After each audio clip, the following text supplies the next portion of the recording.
Estamos online, pode iniciar.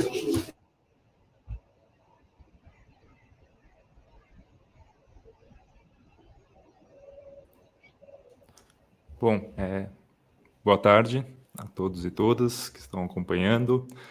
Sejam bem-vindas e bem-vindos ao Colóquio Internacional Pëtr Kropotkin, Pesquisa e Ensino. É um prazer recebê-las e recebê-los aqui, principalmente contar com a participação e com o apoio da Valeria, do Fábio, do Federico e da Heike.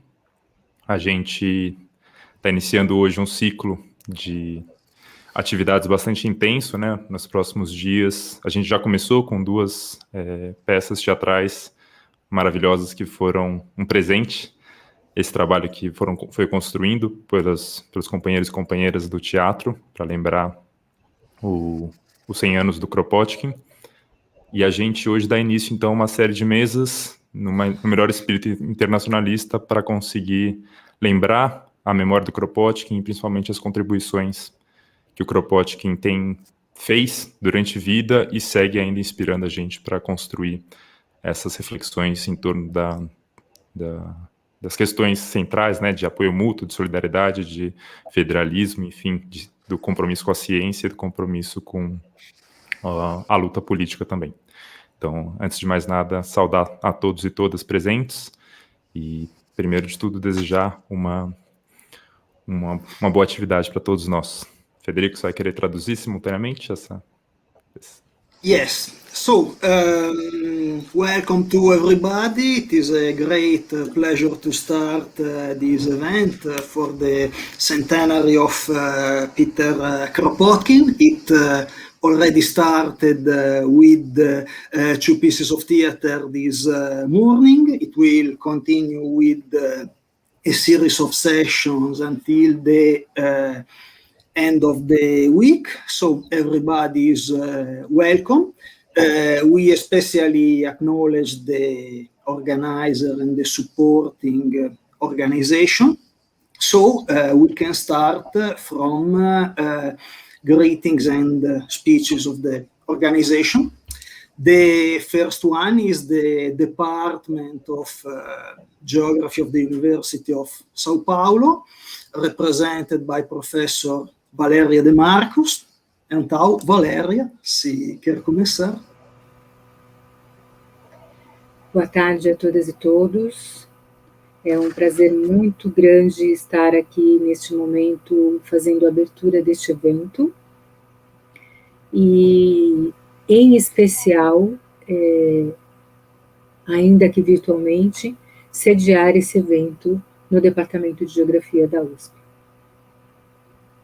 So welcome everybody. It is again a great pleasure to open this event.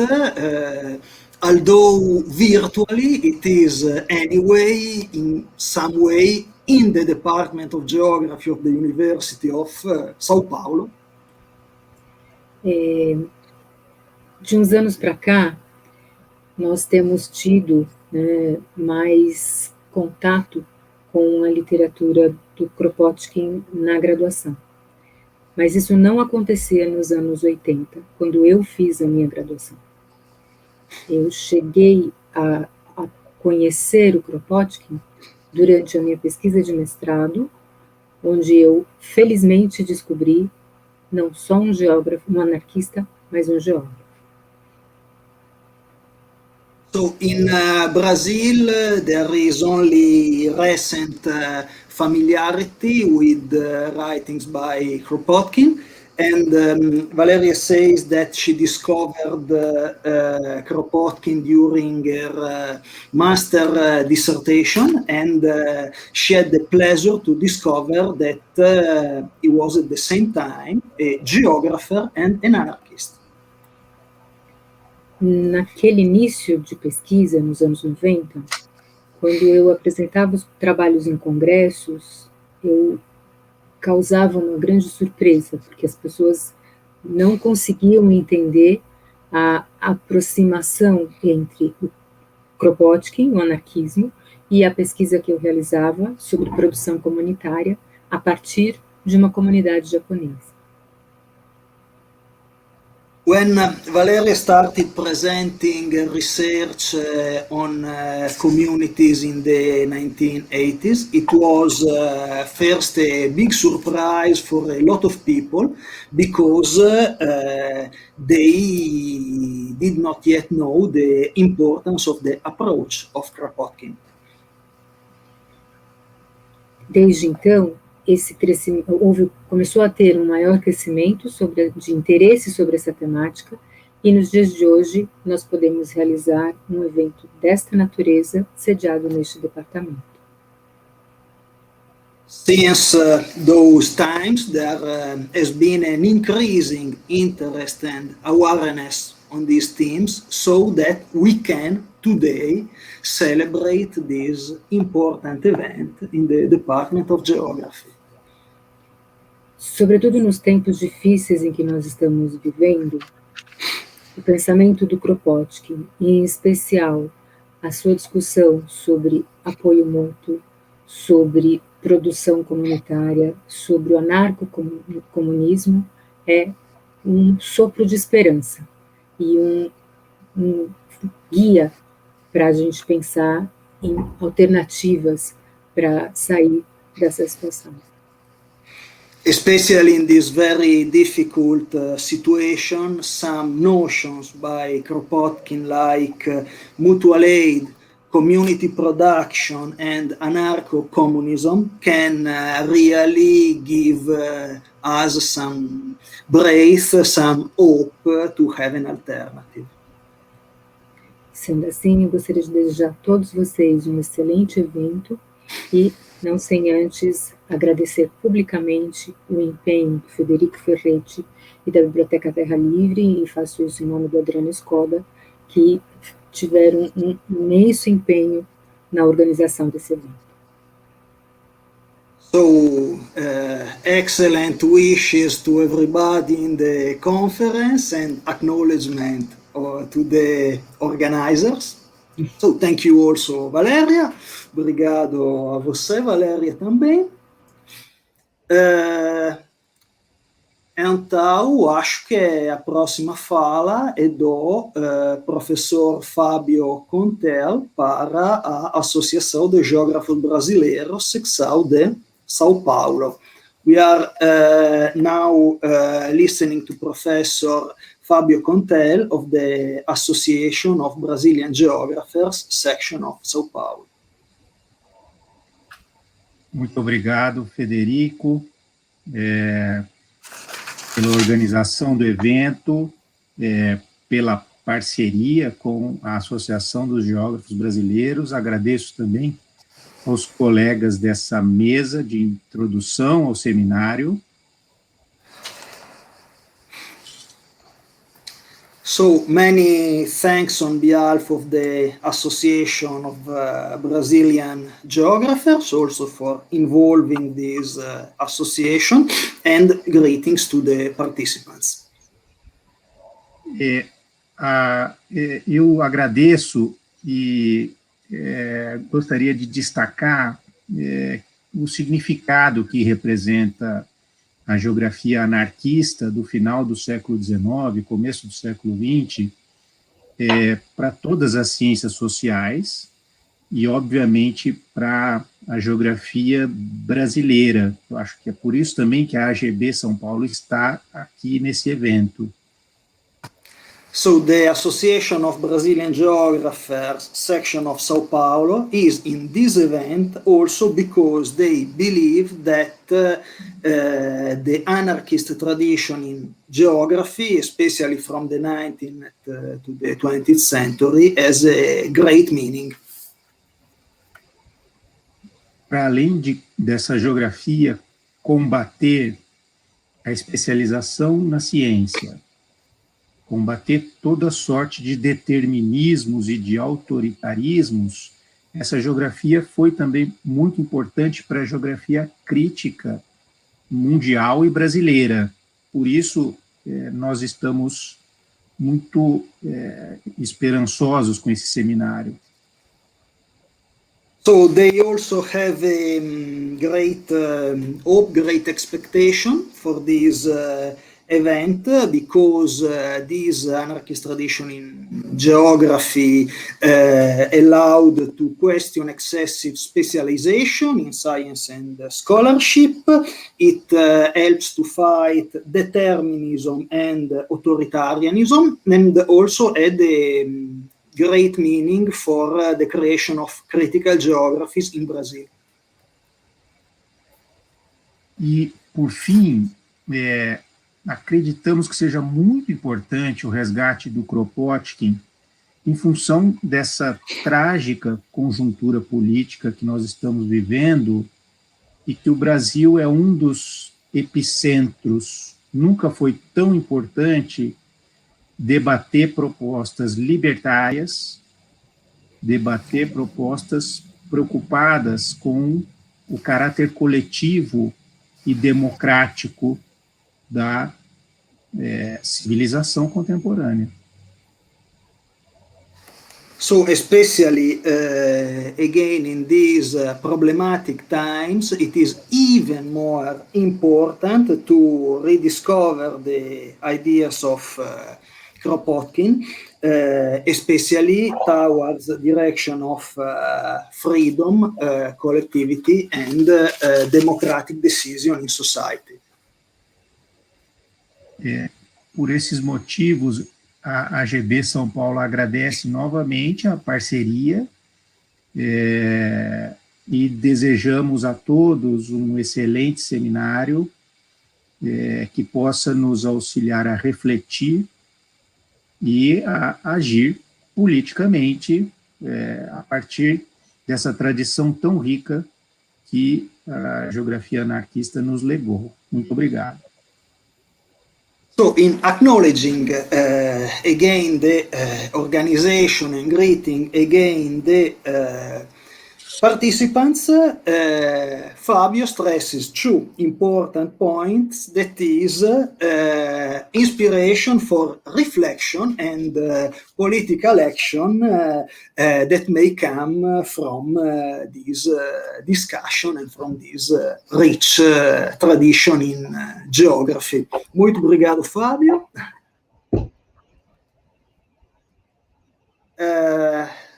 Então, agora, algumas palavras de Adriano Skoda para a Biblioteca Terra Livre. So, next speaker is Adriano Skoda for the Anarchist Library Terra Livre em São Paulo. Obrigado, Federico. É um prazer, como eu já comentei, estar aqui com vocês nesse início dessa jornada. Primeiro de tudo, relembrar que a gente está num dia simbólico e bastante importante para as lutas sociais ao longo da história. Hoje se completam 85 anos do início da Revolução Espanhola e 9 anos do início da Revolução em Rojava. So first, in acknowledging and greeting everybody, Adriano stresses the great symbolic importance of the date of today, the 19th of July, that is the 85 years of the Spanish Revolution and the 9 years of the Revolution in Rojava. E também relembrar que nesse ano de 2021 a gente marca também os 10 anos do colóquio Élysée-Reclus, que a gente organizou pela Biblioteca Terra Livre em parceria com o GEOPO, o Laboratório de Geografia Política também da Universidade de São Paulo. And this is also the 10th anniversary of another big conference that took place in 2011 in Sao Paulo at the University of Sao Paulo, organized by the Biblioteca Terra Livre and the Laboratory of Political Geography of the USP on Élysée-Reclus. E que foi, acho, um marco importante para o início de uma série de amizades e parcerias que surgiram desde então, como, por exemplo, essa parceria com o Federico Ferretti, que tem colaborado com tanto o Departamento de Geografia da USP, como também com os projetos da Biblioteca Terra Livre e de disseminação dos geógrafos anarquistas aqui no Brasil.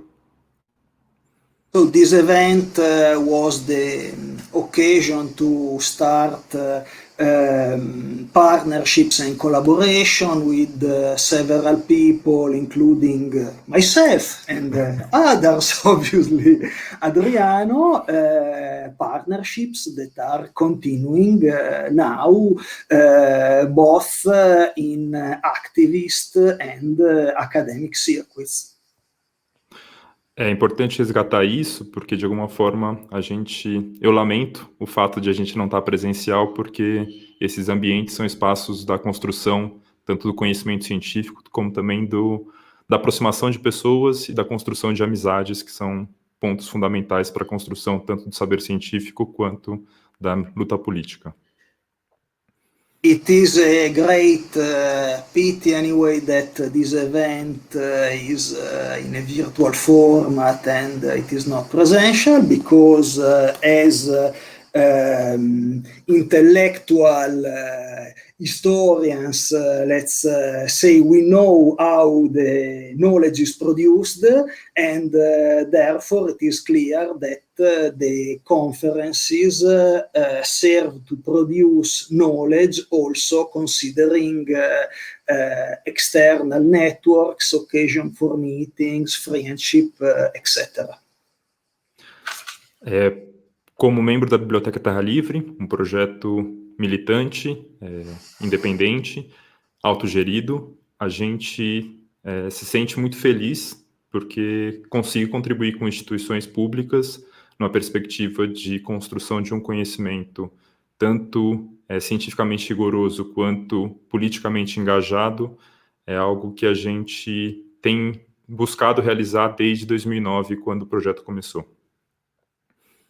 Since 2009, when the project started, the activists of the library Terra Livre are very happy for the continuation of this series of projects, allowing connecting universities with activist and independent situations like Terra Livre, because it is important to keep both on the scientific rigor of the production of knowledge and also on the social and political meaning of knowledge. A gente aprendeu ao longo dos últimos anos, e com esse fazer científico também, uma forma de produzir conhecimento e de produzir um conhecimento através de livros, através de revistas, que permite que o conhecimento hoje ele possa circular sobre os geógrafos anarquistas e o conhecimento com a perspectiva crítica tanto dentro da universidade quanto em espaços sociais que vão para além dos muros da universidade. So activists of Terra Livre learned the importance of circulating knowledge, producing books and journals, among other, which can also bring this knowledge beyond the walls of universities. E destacar que isso não é um trabalho que a gente aprendeu sozinho, a gente aprendeu e aprende todos os dias com coletivos da América Latina, companheiros e companheiras da Argentina, do Chile, dos Estados Unidos, do Canadá, da Europa. Então, que esse fazer, essa disposição para construir outras formas de circulação do conhecimento são projetos que estão surgindo em diferentes partes simultaneamente e que é muito valioso a gente aprender a olhar essas experiências e aprender com elas. What is important is that they didn't learn alone to circulate this knowledge.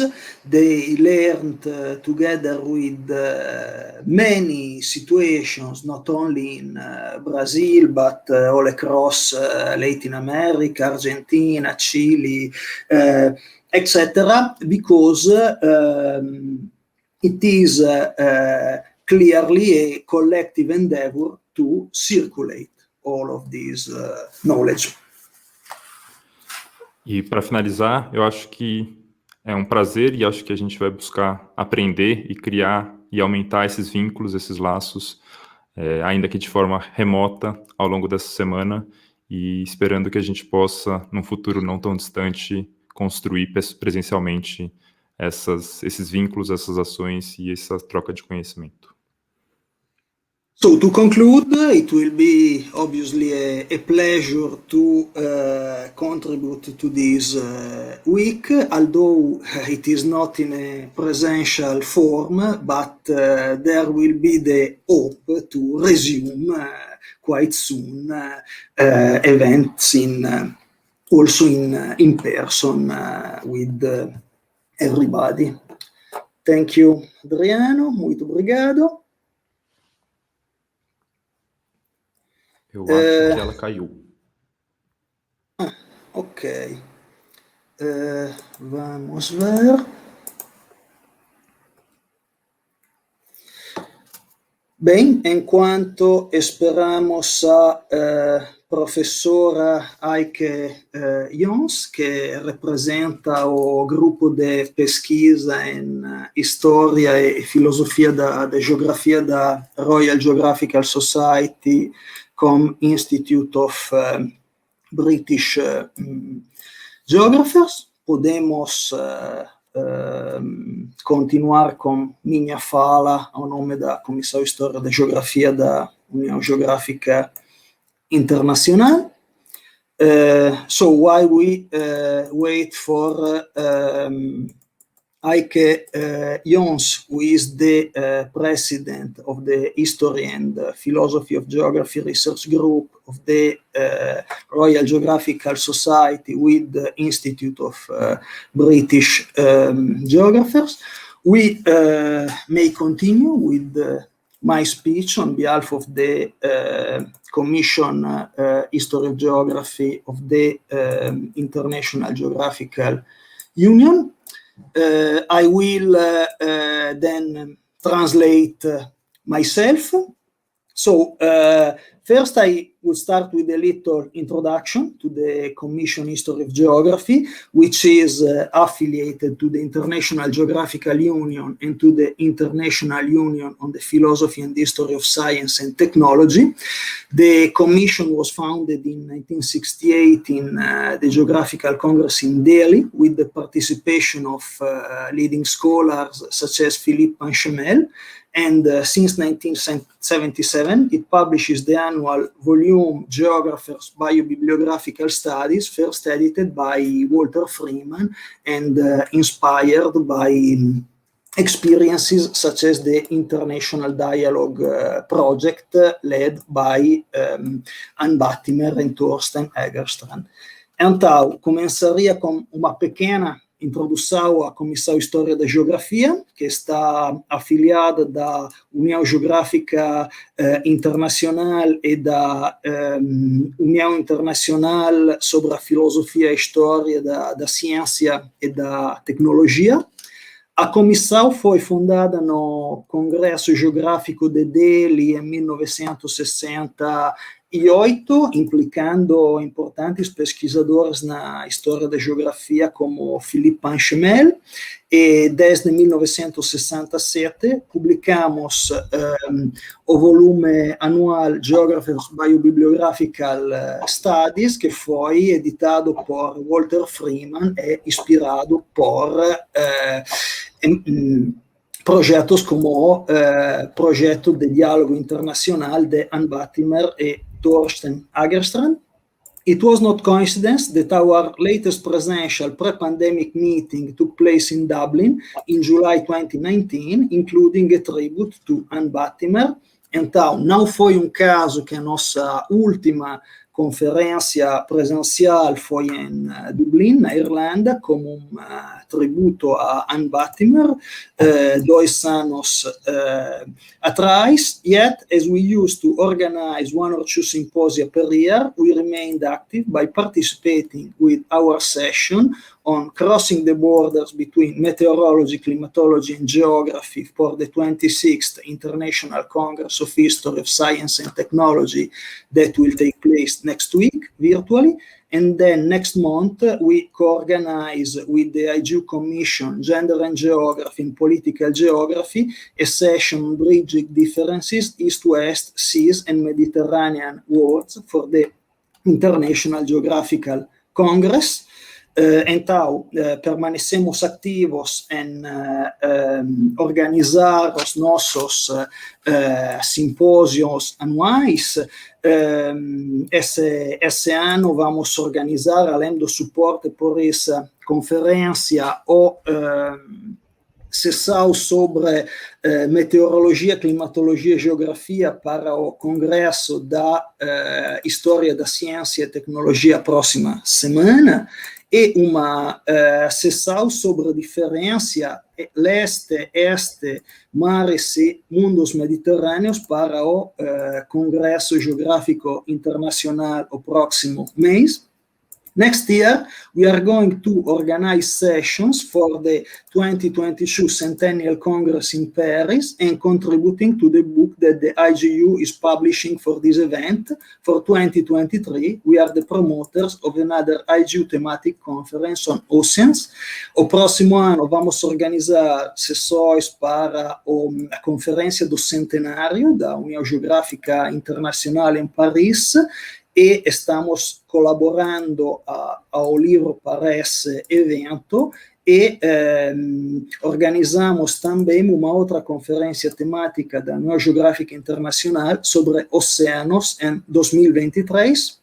We have now 11 executive members and a directory of almost 500 people in several dozens of countries, and we are especially committed to foster critical and decolonial readings of the history of geography, to internationalize the field, and to foster multilingualism and cosmopolitanism.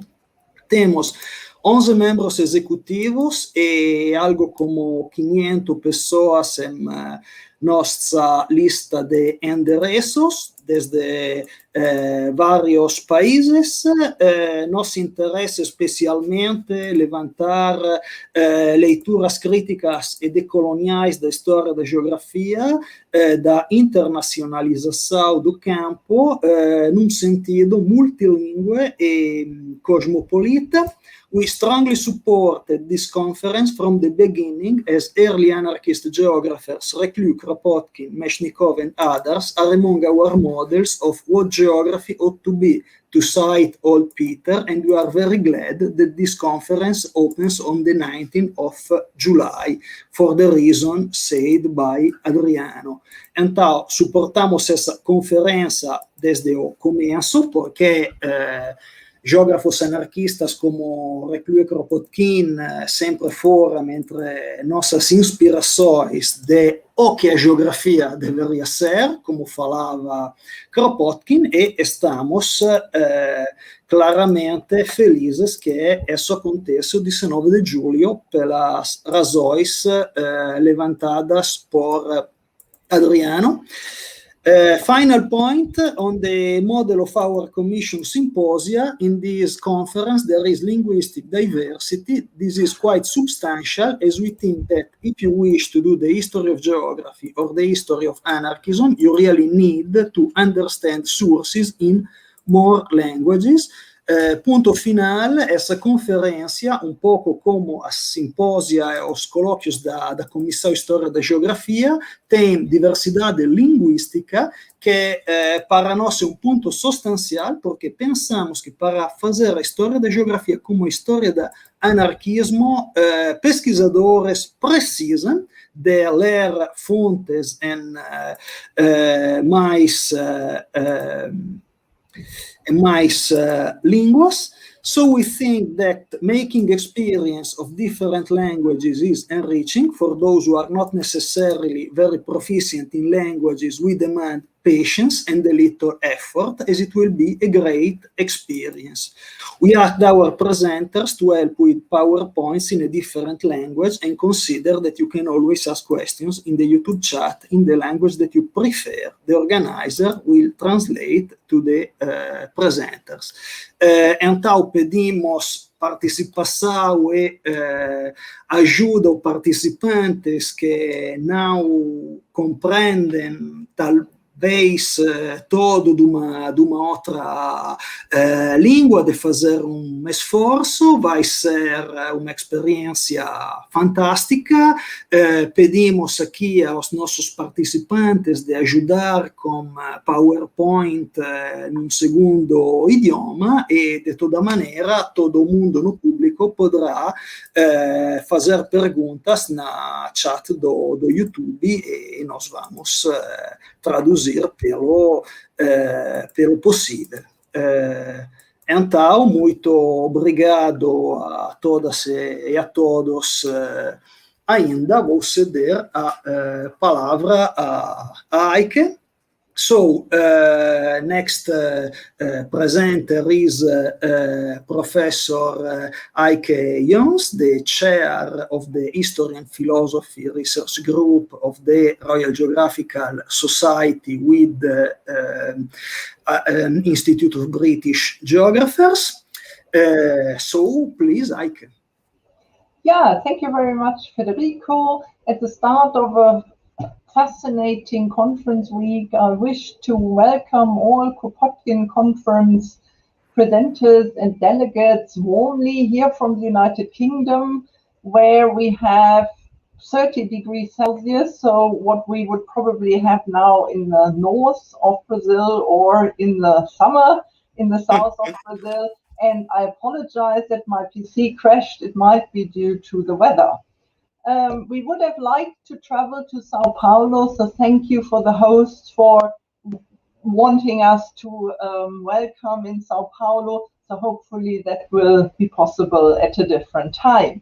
My congratulations go to Federico Ferretti for compiling a stunningly diverse program of performances and presentations on the historical geographies of anarchism with a focus on the work and life of Pëtr Kropotkin. Desde Reino Unido muito quente nesse momento, Heike nos saluda e parabeniza.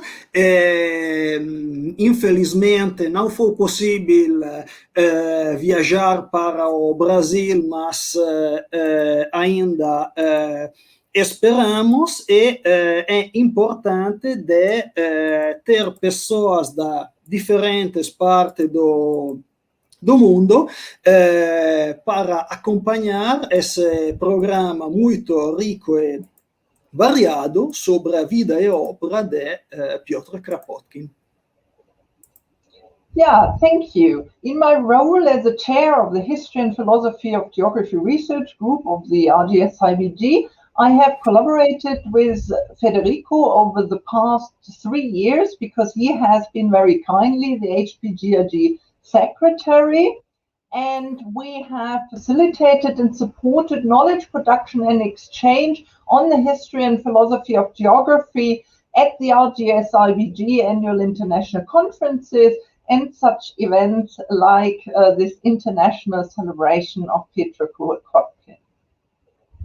Então, Heike está falando como a presidenta desse grupo de pesquisa sobre a história da filosofia da geografia, onde colaborou com mim como secretário nos últimos 3 anos, e a coisa importante de levantar da atividade desse grupo é o trabalho para facilitar a produção de conhecimento no campo da história, filosofia, da geografia, na RGS-IBG, na Sociedade Geográfica Britânica com Instituto de Geógrafos Britânicos, e também suportar eventos como o evento atual.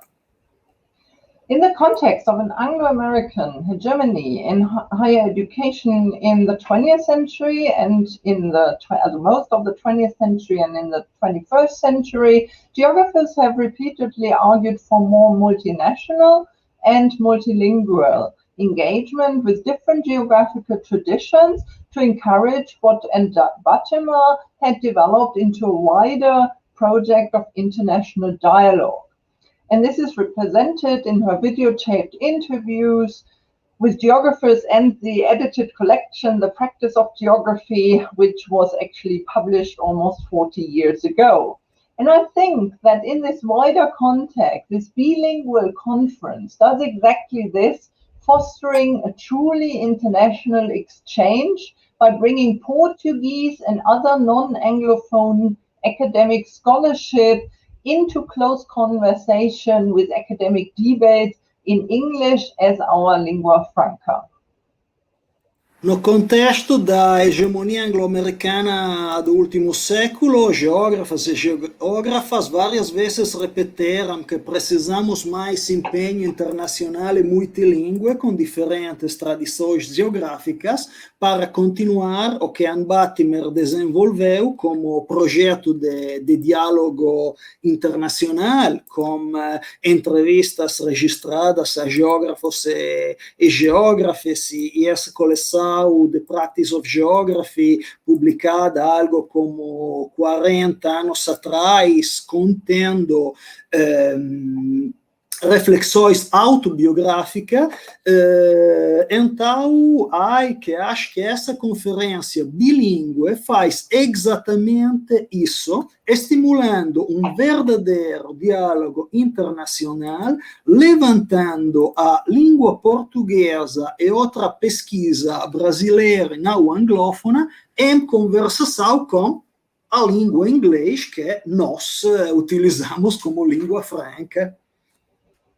Yeah, based on insightful recent publications, such as the edited book, Historical Geographies of Anarchism from 2018, the question that I find most interesting to ask during this conference week is what we can learn from Pëtr Kropotkin's work and life for creating more equal, more diverse, more inclusive and fairer societies and communities today, considering the radically different political context in the late 19th and early 21st centuries.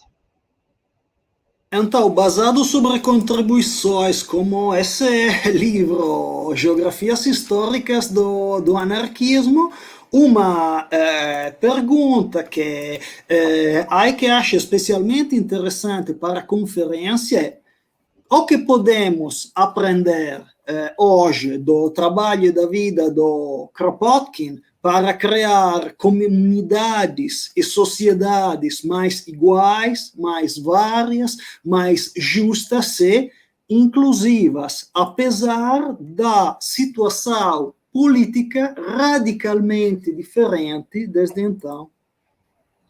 Pëtr Kropotkin's influential books have all appeared in the 5 decades after the Paris Commune, which geographer David Harvey called the greatest class-based communal uprising in capital history. From my own positionality as a German-British geographer, I wish to stress that this Paris Commune uprising, its revolutionary moment of direct democracy, which according to the historian Karl Levy in this book, was a turning point for the formulation of anarchist ideology, had emerged during the Franco-Prussian War. And what I find interesting is that means that anarchist thought emerged in a time of German empire building, which subsequently led to such an escalation of German nationalism that in the context of increasing economic and imperial rivalry between European nation states at the time, particularly in the years leading up to World War I, even the German Social Democrats supported Emperor Wilhelm II's idea of war. And I wish quickly to tell a story of my own research to provide this insight, which I think provides a fascinating context from a German-British perspective. Então, os livros influentes de Kropotkin apareceram nas 5 décadas que seguiam a Comuna de Paris de 1871, que o geógrafo David Harvey chamou de mais grande revolta de classe baseada na Comuna na história do capitalismo.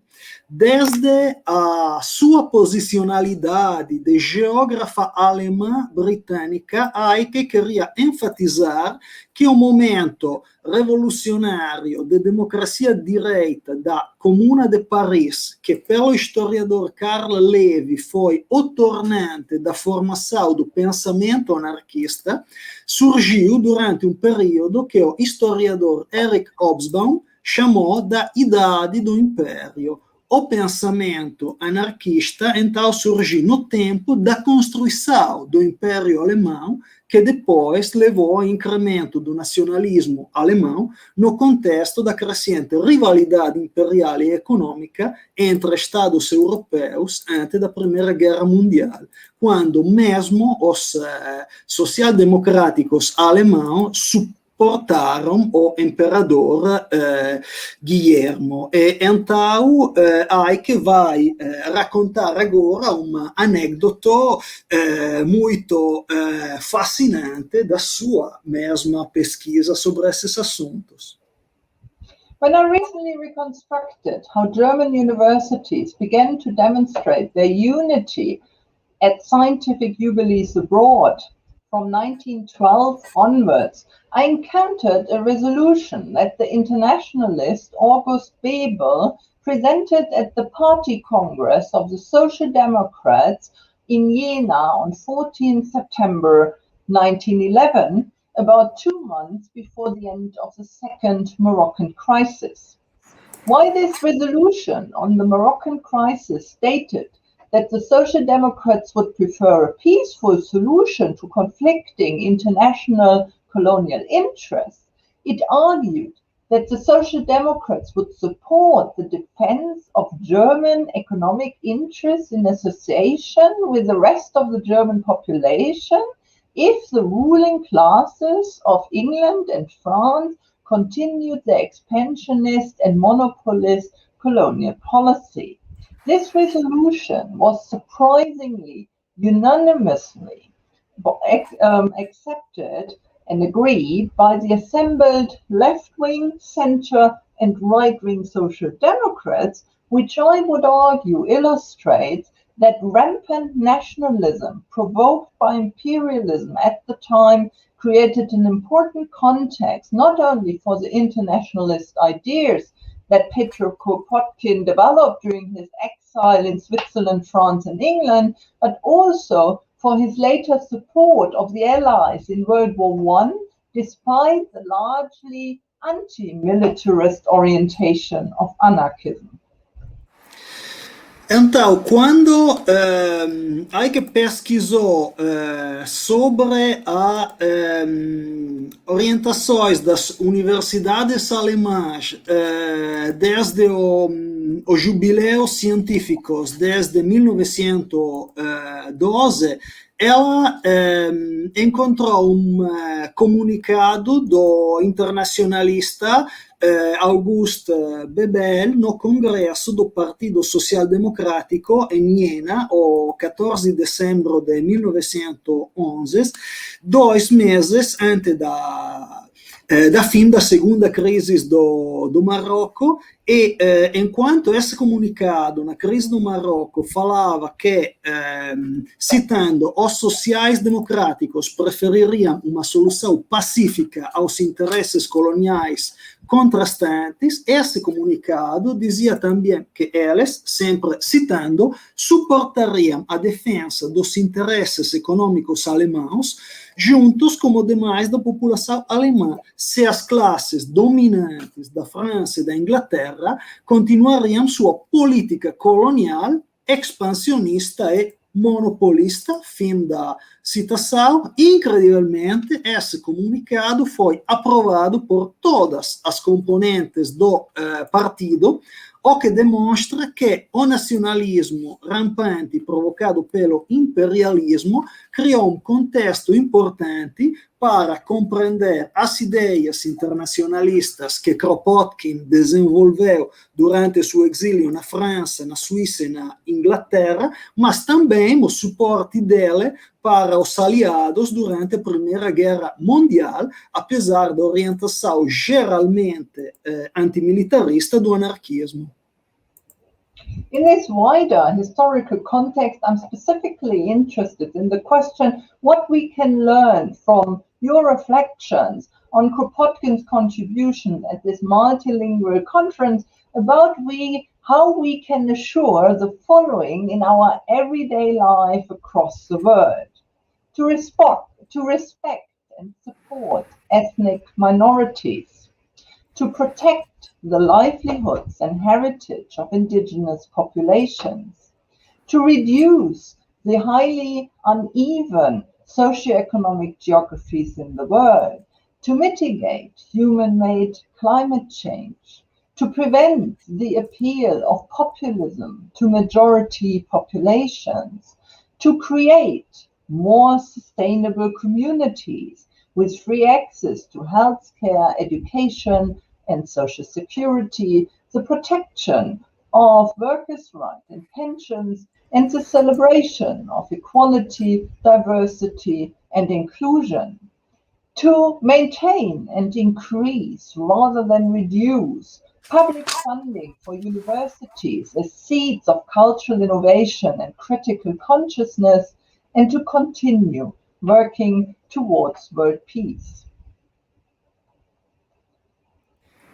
Então, nesse contexto histórico e geográfico, Heike está especificamente interessada nas questões que podemos aprender destas reflexões de Kropotkin nessa conferência multinacional e multilingüe sobre assegurar o seguinte em nossas vidas de cada dia no mundo todo. E os pontos são respeitar minoridades étnicas, proteger a vida e as tradições das populações indígenas, reduzir a grande inigualdade socioeconômica das geografias do mundo, mitigar a mudança climática de origem humana, contrastar a chamada do populismo para a maioria das populações, criar comunidades mais sustentáveis com acesso gratuito para saúde e educação, segurança social, proteção dos direitos e pensões das trabalhadoras e dos trabalhadores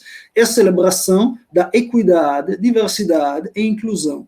Manter e incrementar, mais que reduzir, os fundos públicos para universidades como lugares de inovação cultural e de consciência crítica.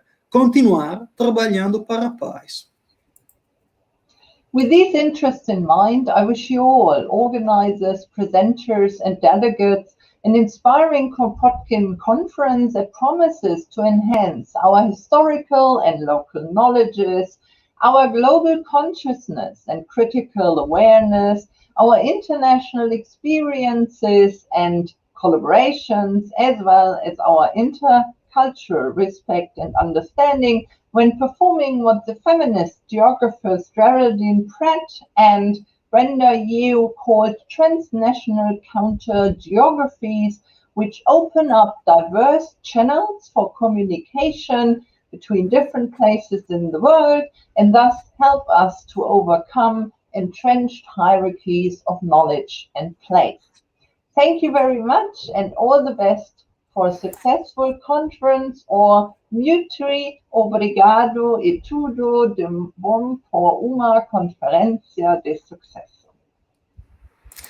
Pensando tudo isso, Heike deseja para organizadores e participantes uma conferência Kropotkin inspiradora que possa relançar nossos conhecimentos históricos e locais, nossa consciência global e atenção crítica, nossas experiências e colaborações internacionais e nosso respeito e compreensão no fazer o que as geógrafas feministas Geraldine Pratt e Brenda Io chamaram contra-topografias transnacionais que abrem diferentes canais de comunicação entre lugares diferentes, então ajudando-nos a superar hierarquias intricadas de conhecimento e espaço. Muito obrigado. Thank you very much, Heike.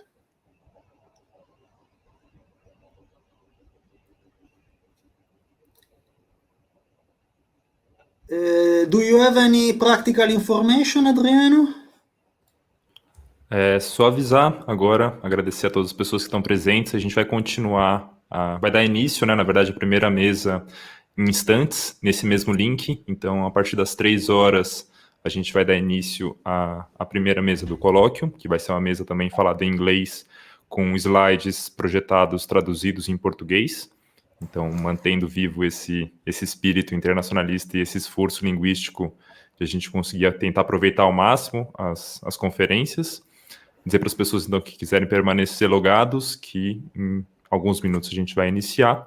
E também que ao longo do evento hoje não, mas ao longo do evento a gente vai ter informações de editoras, tanto do Brasil quanto da América Latina, Europa e da América do Norte, que vão estar falando um pouquinho, enfim, a gente vai ter projeção de títulos do Pëtr Kropotkin que foram publicados ou que estão sendo publicados ao longo deste ano, para que as pessoas que estão acompanhando possam também saber mais, conhecer mais a partir também das palavras do próprio Kropotkin, enfim, as suas ideias.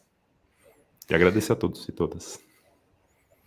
Okay, so there will be in few minutes the first session of discussion of the conference on this same link. This will be an English-speaking session, while the Lusophone session will be at 5:30 Brazilian time. So Adriano also said that during the conference there will be information and presentation on materials that were published in Brazil and Latin America recently about Kropotkin and his writings. So we can have a break of a few minutes before starting the next session.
Hello.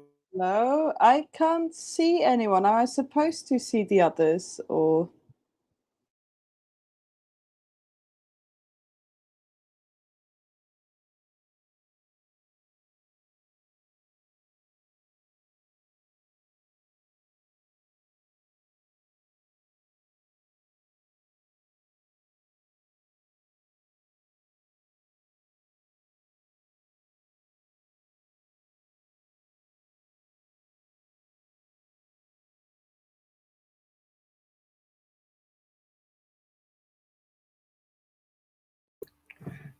You should be able to, as far as oh, here we are. Yeah. Hello.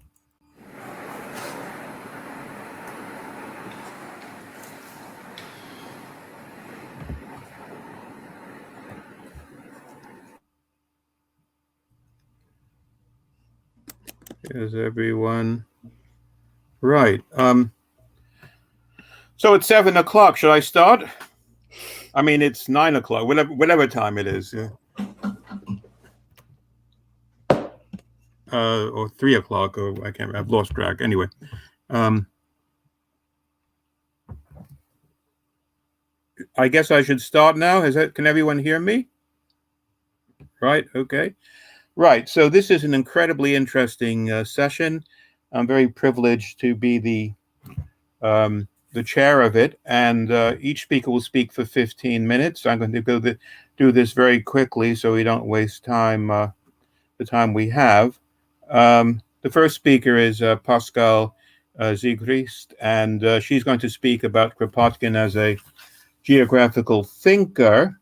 And she is a research fellow at the German Historical Institute in London, and currently completing her first monograph on anarchist visions of global order in the Fin du siècle.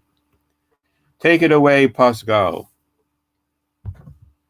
Yeah, hello everybody. Well, like I want to start by expressing my thanks for the tremendous work that went into this conference that is so promising and seems to be running so smoothly, and that is of course due to Federico especially, but also like all the other people behind the scenes.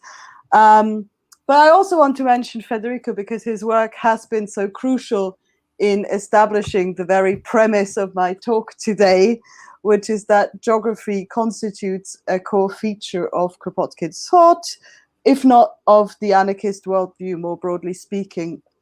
Now, we've known for a while that Kropotkin's interest in geography predated his engagement with anarchism, but recent years have really produced this rich research concerning the biographical, personal, and thematic overlaps of these two fields of activities. It's now beyond any doubt that geography continued to shape his views throughout his life.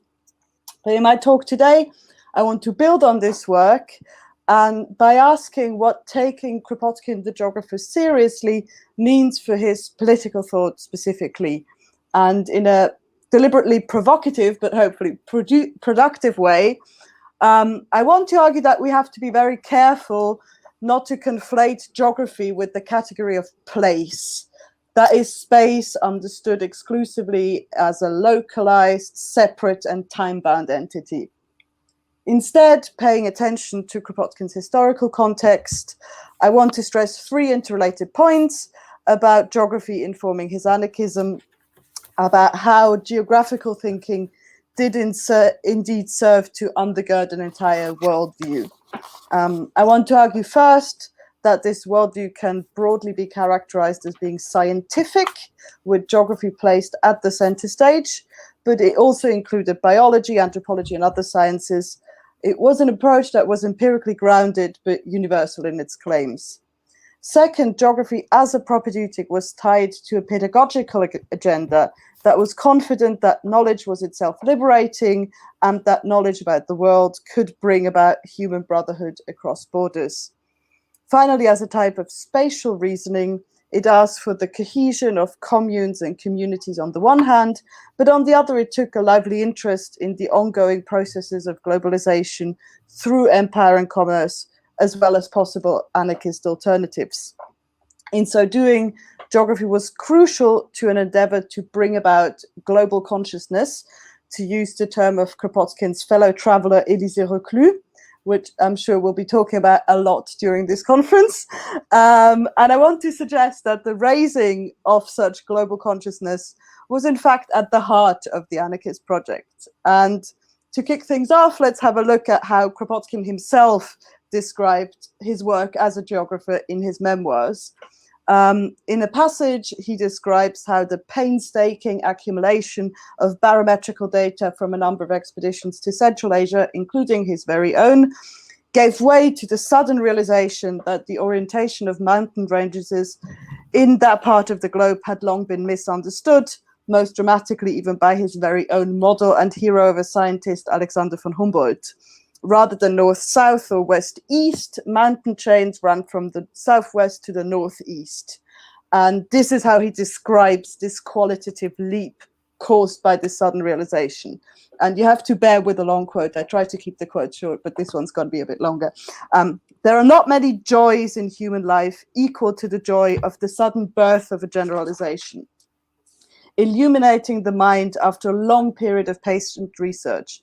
What has seemed for years so chaotic, so contradictory, and so problematic takes at once its proper position within a harmonious whole. Out of the wild confusion of facts and from behind the fog of guesses, a stately picture makes an appearance, like an alpine chain suddenly emerging in all its grandeur from the mists which concealed it the moment before, glittering under the rays of the sun in all its simplicity and variety, in all its mightiness and beauty. And now I chose this passage because I think that this poetic, almost esoteric language, if you will, introduces an important caveat that when I talk of a scientific worldview with a clear appeal to rationality and the objective truth, this did not foreclose an approach to nature that was deeply steeped in romanticism. Kropotkin was in this sense heir to a tradition in geography going back to Karl Richter, that envisioned the earth as a morally endowed and, in Ritter's case, divine creation. For Richter, as for Kropotkin, the earth represented the Erziehungshaus, the education home of humankind, and I will come back to this pedagogical dimension in just a minute. But I believe this reference to the simplicity, beauty, and to belonging to a greater harmonious whole in the above citation makes very clear that the study of the planet's harmony would also help to reveal the laws governing life on Earth, including that of human societies. Man and nature were to be thought of as a unity. The artificial divorce between human sciences and natural sciences was to be remedied. I think that geography, with its unique double standing as a human and natural science, was able to mediate between the two. It was thus placed in a privileged position within the sciences at large. Or, as Kropotkin himself phrased it, geography could be thought of as a philosophical review of the knowledge acquired by the different branches of science. This did, however, not mean that the humanities, with their perhaps somewhat relativizing impulse as we would understand them today, could serve as a model. Kropotkin's famous essay on what geography ought to be clearly came out in favor of the natural sciences, rejecting both the scholasticism and the metaphysicism of the classicist philological and philosophical scholarship of his day. Against accusations of the supposed dilettantism of Kropotkin's science, I keep being struck by the seriousness with which he engaged with the controversies of his days, his uncompromising appeal to scientific rigor, and the commitment with which he defended his standing as a scientist. Kropotkin's proposed approach to geography was grounded and empirical, something that especially came across in his writings on the teaching of the subject. In the same essay on the importance of geography, he underlines the importance of practical learning, hands-on in the field. In another essay on the teaching of physiography, he urged that children make their own maps with a compass, apply geometrical formula to field measurements, and so forth. And I really like this story that he relates about a young man who was first approached after his geological inquiry with hammer and barometer in hand. How rapidly you are increasing in intelligence even after just a few months. You must have studied hard the resume of Mill's logic, which I gave you. And then Kropotkin answers, yes, he had, but in the field among the complicated stratification of rocks. And this also goes to show that the knowledge that one acquired in that way went beyond the realm of geography, strictly speaking.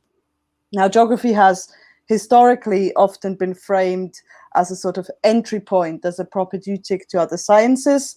And Kropotkin, in a very similar vein, presents geography as ideally situated to get children interested in science, to begin to raise the big question. He stressed the importance of travel and exploration, writing, for example, in another essay that all men of mark whom I know, or whom I knew among geographers, have had the opportunity of doing such independent exploration in their early years. While it is to distant voyages that this country, and there he means Great Britain, obviously, owes Darwin, Wallace, Hooker, and so many of her glories. And as with the citation that I began this presentation with, there is this sudden kind of jump from the accumulation of data into like higher insights. And Kropotkin's vision for geographical education was a kind of model of constantly widening circles, of concentric circles. But at the same time, he also warned against endlessly extrapolating from the specific and particular to the general and universal. The art of the geographer was to recognize the manifestations of the global in the local, and not the other way around. And Kropotkin here draws this distinction between Heimatkunde, the study of a particular locality, and Erdkunde, which is a Rhetorian term again, as the study of the earth as a whole. He argued that both were necessary, but that Erdkunde eventually would take precedence, because Heimatkunde, and here I cite him again, must be used simply as a means for giving a more concrete form to the acquired knowledge, and as a means of acquiring knowledge through personal work, personal observation. But geography was just all about being able to situate yourself in relation to this greater cosmic whole, to think yourself within the harmony of nature, to understand the relation between your point of view and the globe in its entirety. And this already brings me to my final point. Geography as a point of access to scientific truths, as well as a didactical tool for such insights, form part and parcel of this project of raising global consciousness. And we could, of course, add Reclus' project of writing geography for a mass audience and making it visible through his projects for the Great Globes and so forth. Geographical thought and global thought are in this sense closely intertwined in Kropotkin's thinking. And this specific connection in turn helps, sorry? Okay, I thought someone said about, but this connection can also help us appreciate Kropotkin's geography as decidedly political, because knowing about the world became a precondition to be able to act upon it. And from the point of view of geography, this leads us to understand his worldview as a dynamic one. He did not limit himself to describing the world as it was, but also tried to analyze the world that could one day be. And in this sense, it was not merely a spatial, but also a historical narrative. And if centralization, as carried out by a state, paradoxically stood for a growing compartmentalization and confrontation between different elements, the anarchist stress on decentralization went hand in hand with ever greater connectedness. And Kropotkin recounts the history of the progression and growth of solidarity as a history of integration, of literal annexation of different parts of the world to the realm of consciousness. And this historical movement has a sort of tendency towards outward progression, towards a kind of globalization, but maybe not the one that would come to mind when we hear the term today. And he, for example, reminds his readers that no kind of progress, intellectual, industrial, or social, can be kept within political boundaries. It crosses the seas, pierces the mountains, steps are no obstacles to it. The International was also an international of the minds. And what I really found most fascinating for me reading Kropotkin was this idea that as we progress in history, spatial categories began to increasingly lose their purchase. And I'm thinking here of a passage in his essay about the communes, where he says, at some point, the communes will no longer be a territorial unit. It will be all about shared interests across the world and a federation of interest rather than a spatial interest. So we can see here that this category of place really ceases to matter increasingly. So just to conclude, I think taken together, the 3 points that I raised in this short talk lead me to argue that reading Kropotkin as a geographical thinker also means appreciating the extent to which his thought can be understood to be global.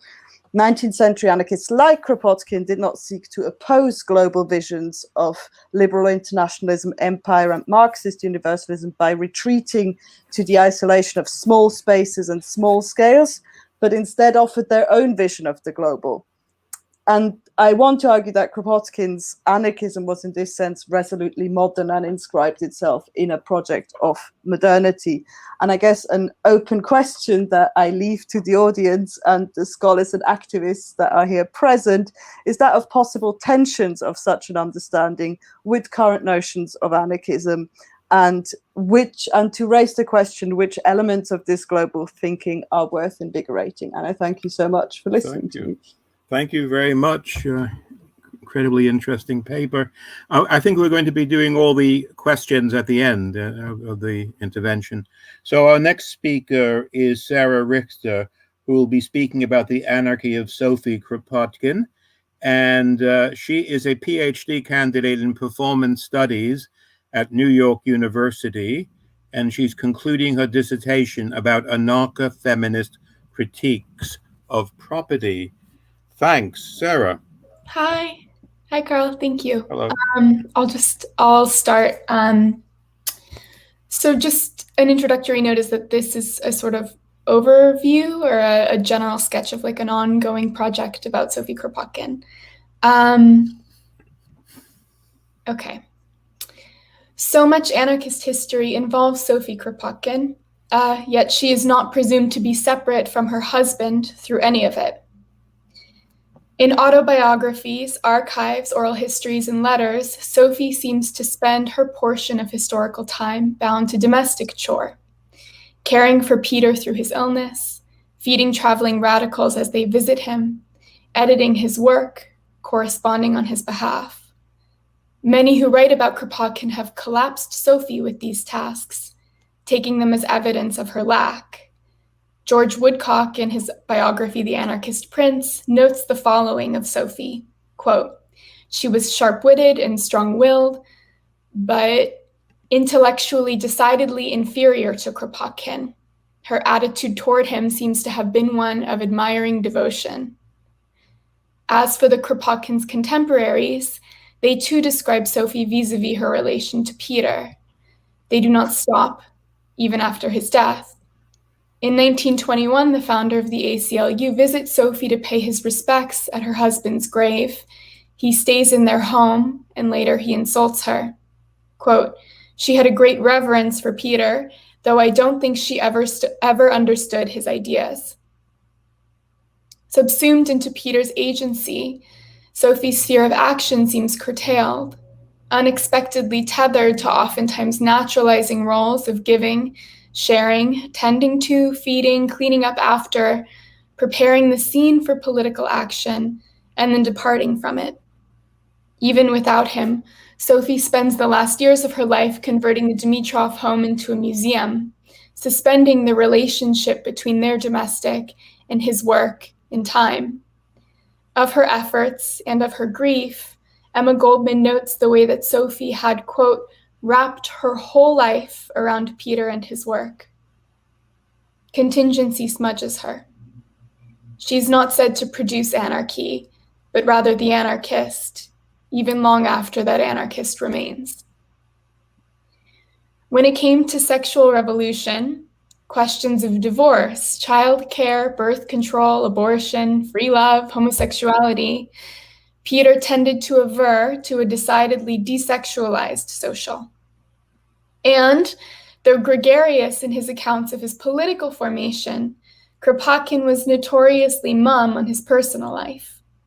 In revisiting his autobiography, Memoirs of a Revolutionist, in a 1968 review for the journal Dissent, Paul Goodman teased that, quote, Kropotkin could never have written it today if he had known of Freud. By that he means that the utter absence of inner or intimate life given in the revolutionary self-description and, quote, a sexual reticence which is extraordinary, far beyond the Victorian public standard, end quote, might demand some free association of the psychoanalytic and not anarchist kind. Interestingly, when Peter mentions Sophie in his memoirs, it is never by name. She appears, time and time again, in the possessive form, my wife. Nevertheless, she recurs, her rebellions congruous with his. When Peter is imprisoned in France, only a few years into their relationship, she too is tracked and spied upon as an accomplice. Their letters are surveilled, and they develop and share a coded language as she helps maintain Le Revolte, the revolutionary journal, in his absence. And as Kropotkin's imprisonment stretches into the indefinite and his health gives way, she drops her doctoral work in science to move to the town shadowed by the prison gates, an encampment of one, refusing to leave until she can see him every day. Her politics are not that of an individual, but rather emerge out of a profound dependency, her refusal to be parsed into her own. Yet these activities inevitably return her to a state of naturalized devotion in the literatures which describe her. Put simply, Sophie's was the work of aid that was not said to be mutual, emerging as it did from within the single-family household, the nuclear reproductive unit, the tasks of housework, and the maintenance of her husband. For these reasons, I am affixed to the scene of Sophie, in which she emerges as a supplement, is reduced to the essence of wife, in which she vanishes into the background, in which she's excluded from the content of politics, not to have a gotcha moment with a beloved figure, but to explore more deeply the way that Peter was enabled and troubled by a similar set of questions, which frameworks in his thought could not account for. Might we revisit mutual aid with Sophie in mind, foregrounding caring labors given in or as natural law, resisting the enclosure of the nuclear family, exploring the gendered conditions of social reproduction, insisting on the practice of an open home. Peter describes mutual aid, often, as a force which is borrowed from others, a fundamentally asymmetrical relation. You are given to in ways that underscore your inseparability from those who give, and this giving is not a contractual exchange which confirms our prior individuation, but rather is an act which opens us to the ways we are already shared. Does not mutual aid dispossess you of yourself, make you open and available to others, part of a shared scene without being its central figure, its author, its agent, its axis? And so Sophie might prepare us to ask more difficult questions of the text. The fact that she was never presumed to possess herself, and the ways that others described her giving herself over to him in ways that underscored his individuation and her dispossession, alert us to the profound violence embedded in the household and the ways that the domestic and the individual are inextricably connected. To put it bluntly, in Western political theory, individuals are often de facto household heads with their autonomy, freedom, and independence distinct from the extracted labor and regulation of household dependents, that's animals, women, children, servants, and slaves, who are not understood to possess themselves. And Sophie, of course, was not. She was a wife and a housewife who was not understood to possess herself. So importantly, mutual aid might stake out a massive terrain of resistance to the framework of the household. Kropotkin was resistant both to individuation in the nuclear family, arguing that as a single unit, they were a barely tolerated exception in the history of human and animal sociality. The individual was a political fiction, and not only that, but a maladaptive evolutionary strategy, he argued.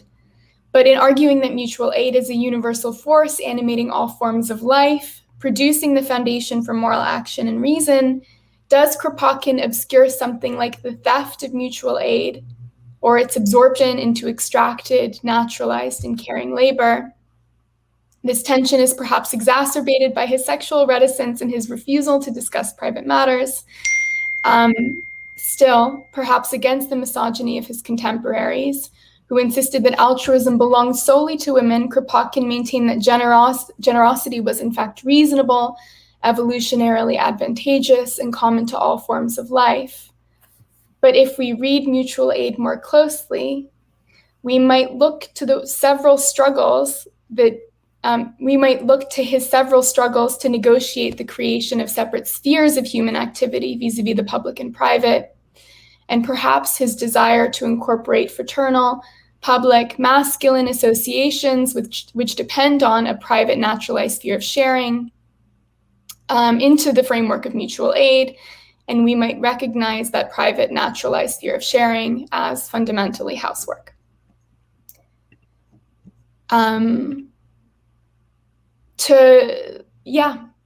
So with Sophie, I'm really interested in her early experiences as a midwife, her short stories, her writings, which agitate for women in science in the university, the questions of shared authorship in Kropotkin's work, which he broaches in his memoirs but does not resolve, and finally, Sophie's inauguration of the Kropotkin Museum. All of these pose the problem of women's work in and outside the home, pressure the idea of an ungendered, universal anarchist subject, and rephrase the problematics of the feminized caring background. What if mere accompaniment, the realm of subjects who do not possess themselves or their labors as properties, who are not self-possessing individuals, is not what surrounds or wraps the figure of the anarchist, but is rather the site of anarchy? Thank you. Thank you very much. That was a great paper. Thank you. And you give the collective other people a bit more time, actually. That was well presented, I must say. So the next person is Ruth Kinna, and she'll be talking about Kropotkin's internationalization and anarchist economics. And Ruth wants me to introduce her as a member of the anarchist research group at Loughborough. Take it away, Ruth. Thanks very much. Can you see my slides? No, not yet. They're coming on, I think. Yes, there they are. Fantastic. Great. Okay, so before I start, big thank you to Federico for organizing the conference. And putting up with all of the problems of COVID in the meantime. And also a big thank you to Peterson Silva, who's translated my slides for me to meet the requirements of the organizers. So this project has evolved slightly since I started it. And although I'm interested in thinking about the organization of anarchy and the role of education in building it, the central question which structures it is about feasibility and whether anarchy is feasible. So, whoops.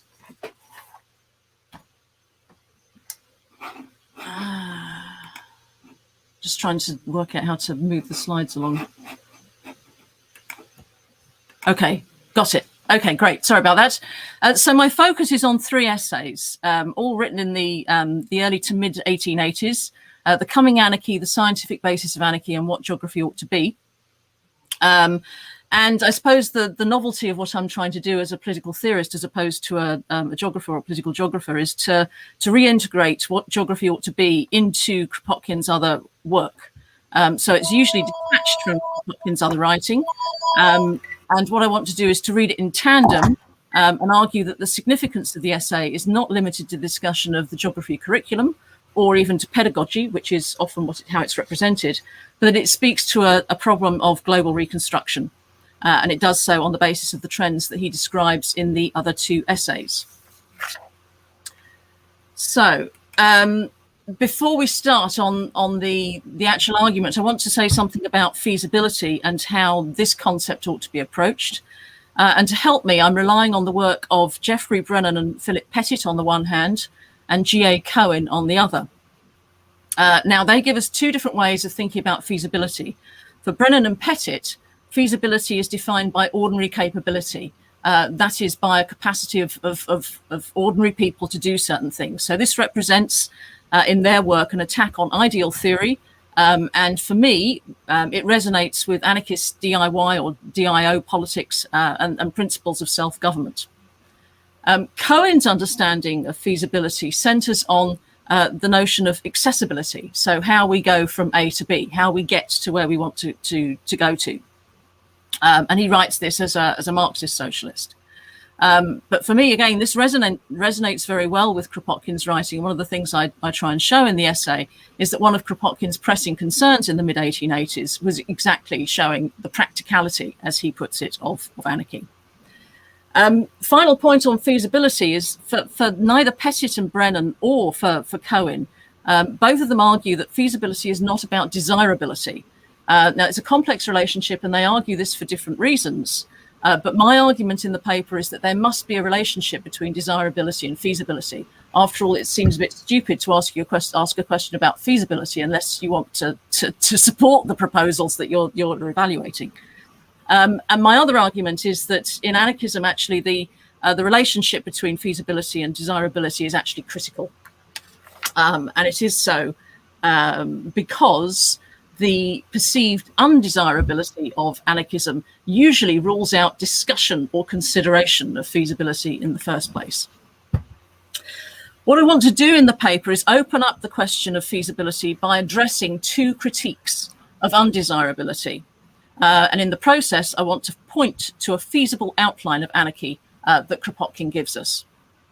So the two cases of undesirability, the first is Robert Kaplan's The Coming Anarchy. Coincidentally, nearly 100 years after Kropotkin writes the Coming Anarchy, Robert Kaplan produces his own version, which suggests that anarchy is rightly described to the appalling reality of global capitalism, neoliberalism, and failed states. So anarchy is undesirable because it's just too horrendous. It's real, but it's horrendous. We don't want it. The other argument about undesirability is Elizabeth Fraser and Kimberly Hutchins' argument about violence and anarchy. And their position basically is that anarchy is an attractive idea, but it's unattainable on its own principles because it entails violence. Anarchists either leave violence in place or they resort to violence in order to attain their ends, in which case anarchy fails. So either way, anarchy is a kind of a form of death, either through its instantiation in contemporary international relations or through attempts at its attainment. So these are the arguments that I'm engaging with in order to show something different about Kropotkin and feasibility and the role of geography in thinking about feasibility. So the question I'm asking is, what do these attacks on the desirability of anarchy tell us about its feasibility? And my answer, in brief, is that contrary to the intentions of these authors, of Kaplan and Fraser and Hutchins, is that anarchy does in fact meet the conditions of ordinary capability and accessibility. And to that extent, it's feasible. So in sum, I want to show that Kaplan's anarchy, the neoliberal horror, is precisely the anarchy that Kropotkin wanted to avoid, writing 100 years beforehand. And that Fraser and Hutchins' critique wrongly uses revolution instead of education as the main frame to assess accessibility. So they completely skew the anarchist problem by thinking in terms of revolution, and they sideline everything that anarchists say about education. So in a sense, what they do is that they get fixated on the notion of propaganda by the deed, look at a subset of historical anarchist actions, and miss the main point, which is about propaganda, which for anarchists meant education. So to put some flesh on the bones of this, against Kaplan, I argue that Kropotkin anticipated in The Coming Anarchy and the Scientific Basis of Anarchy, he anticipated the competitive, unequal, violent, and ecologically destructive future that Kaplan describes, and he highlighted trends towards a no government, no capital, anti-colonial model of interconnectedness, based on free agreement, territorial and functional federation. So I think the territorial remains important for Kropotkin, although he thinks that it's not the only way in which we can think about interconnectedness. I argue that this is feasible to the extent that Kropotkin replaces Kaplan's competitive, inherently competitive Malthusian principle of scarcity with an ecological limit. So Kropotkin thinks about scarcity, but in terms of what the planet can provide us with, not in terms of what we have to compete for. In doing so, he prioritized local production based on a principle of ordinary capability to direct or refigure political economy towards well-being, or what he calls well-being for all. So he thinks political economy is completely misdirected towards profit and capital and all the rest of it, and he wants to replace the foundations, the moral foundations of political economy by thinking about how we provide for well-being locally. The second reason that it's feasible, in my view, is that it resurrects, as Pascal has already talked about, albeit slightly differently, Kropotkin resurrects an Enlightenment geography which is associated with Richter and von Humboldt, and which Kaplan considers to have failed in order to propose the development of a science from below, which empowers knowledge sharing in order to realize well-being globally. This transforms the principle of accessibility, because although anarchy may involve struggle, it undoubtedly will involve struggle, the strategy is based on knowledge acquisition, not on building barricades. That is a sideline. So I want to say something about the position of what geography ought to be in this argument. And my contention, I guess, is that the resurrection of this Enlightenment project, I mean, his Kropotkin's admiration for Richter and von Humboldt, which he talks about in the memoirs and he talks about in What Geography Ought to Be, is one of the issues that underpins this essay. So although it's often discussed in relation to the work of Halford Mackinder and the reform of the geography curriculum in UK schools and university, actually that's not his major interest, I don't think. I think his main interest is actually in this resurrection of this Enlightenment project.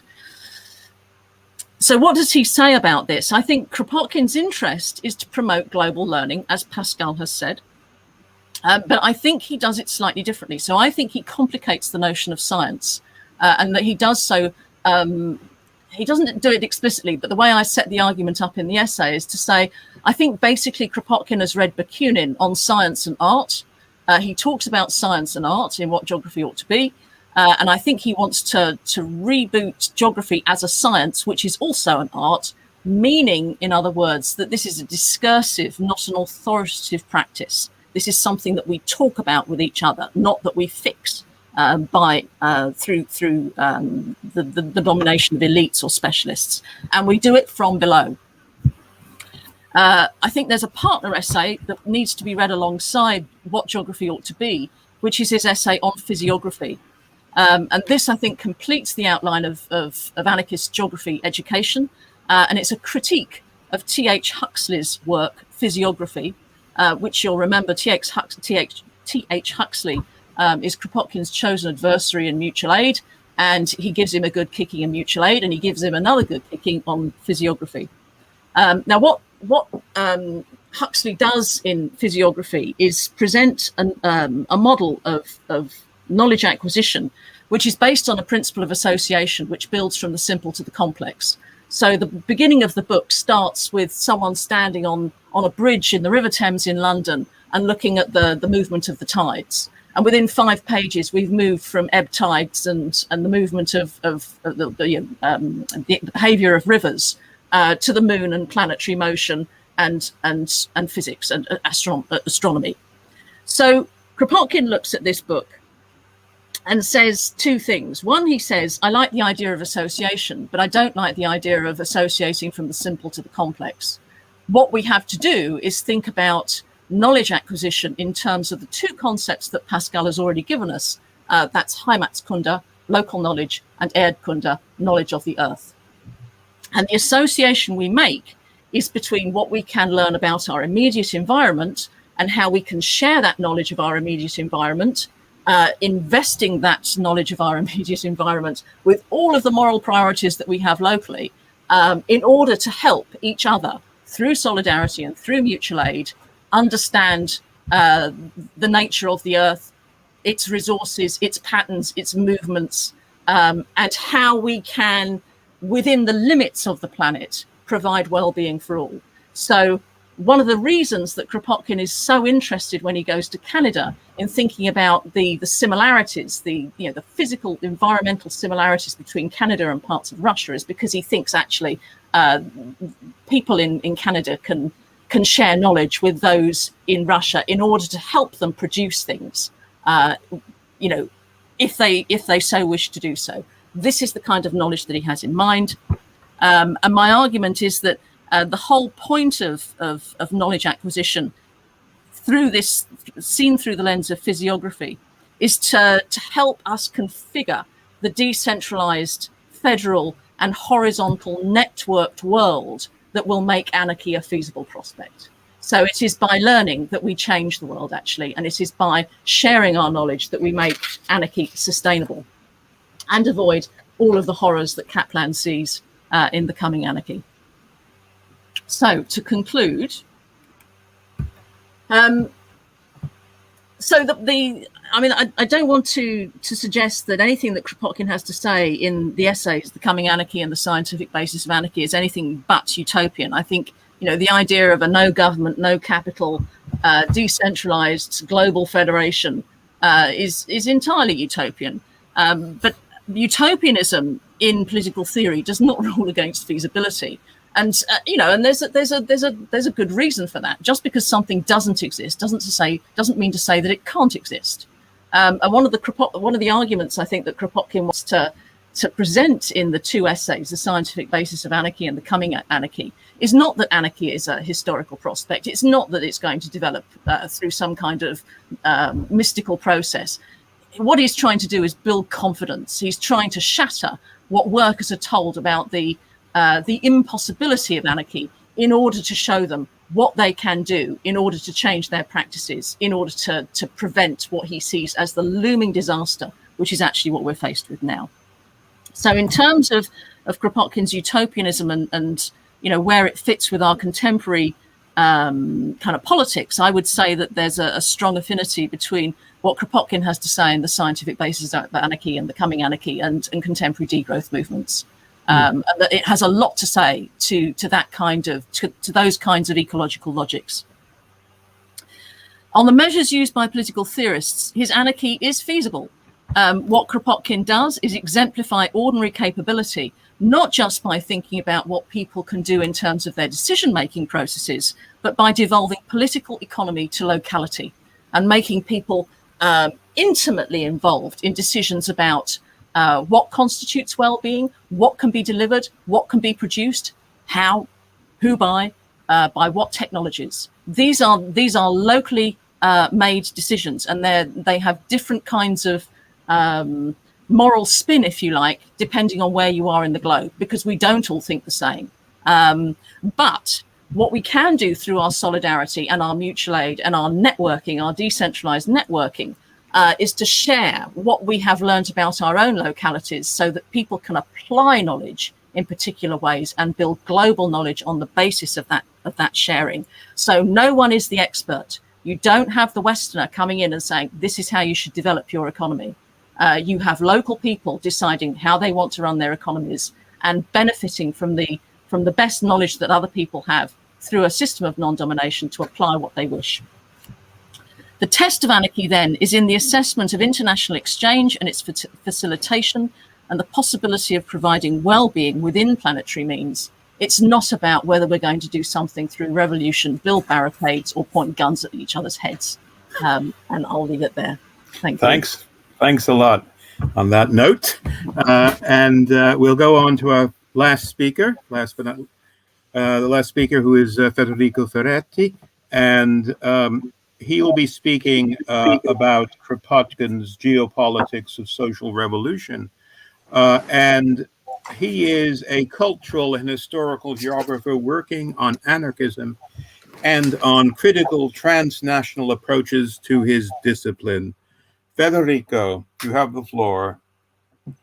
Thank you very much, Carl, and thanks to the former presenters for these fantastic speeches. So, as you can see, like Ruth, I am a disciplined person, so I presented the PowerPoint in Portuguese, also because Elise Reclus argued that anarchy is the highest expression of order. But beyond the jokes, I am focusing on the concept of revolution according to Kropotkin in geopolitical terms. So it is nothing very new in documentary terms, but what I would like to do is refreshing some geopolitical readings of the very idea of revolution according to Kropotkin, rereading in this sense, so considering what has been critical geopolitics in the last years, questioning the very notion of territory, arguing for discovering subaltern geopolitical position, liminality, etc. So I think that in this sense, to create some renewed line of dialogue with the field of today, critical geopolitics, we could reread some very classical works of Kropotkin, something like The Great Revolution, The Conquest of Bread, and the writings on the Commune and the Paris Commune, to deal with this idea of revolution, because finally, like Ruth addressed the part on feasibility of anarchy, revolution, etc., the idea that Kropotkin had about revolution was very historical and addressed the previous revolutionary experiences, especially the Great French Revolution of 1789 and the other experiences of 1848 and the Paris Commune. So basically, starting from works of other authors who addressed relations between Kropotkin and some more classical geopoliticians like Alfred Mackinder. I think especially to the works of Jerry Kearns on progressive geopolitics and what he defined the political pivot of geography, but also other authors, including Ruth and several other authors. I would like to see in this way what are the further insights that on the very idea of critical geopolitics, a rereading of classical views by Kropotkin of social revolution can in fact provide. So if I can turn here.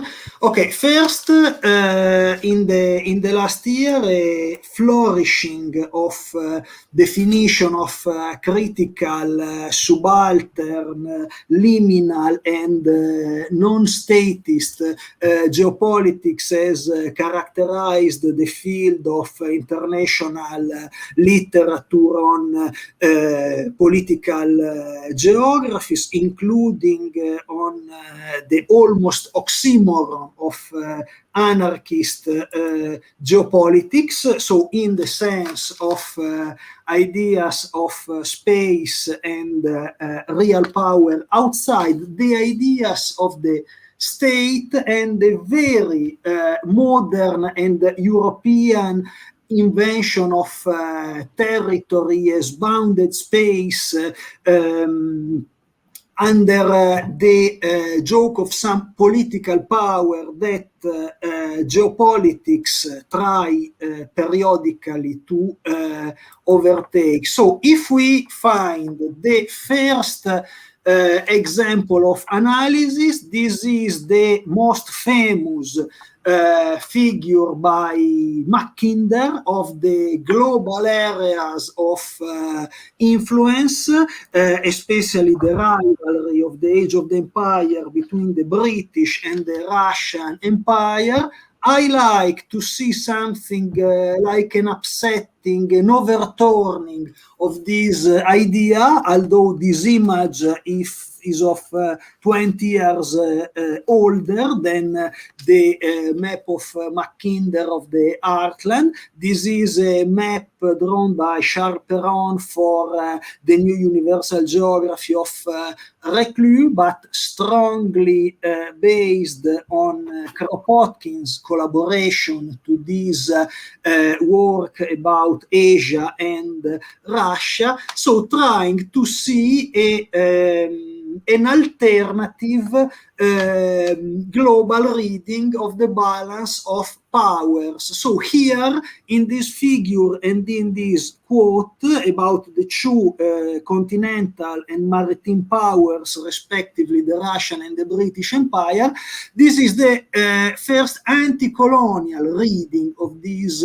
rivalry, arguing that the demographic growth of Hindu population will lead to their emancipation. If we shift from the global analysis to the material views of how a different society, how emancipation could be spatially structured, we find clearly a discourse of scale that is transversal to all works of Kropotkin about decentralization and about historical experience of revolution. That is the basic scale of the commune, the free municipality, and the growing complexity of scale from the commune to the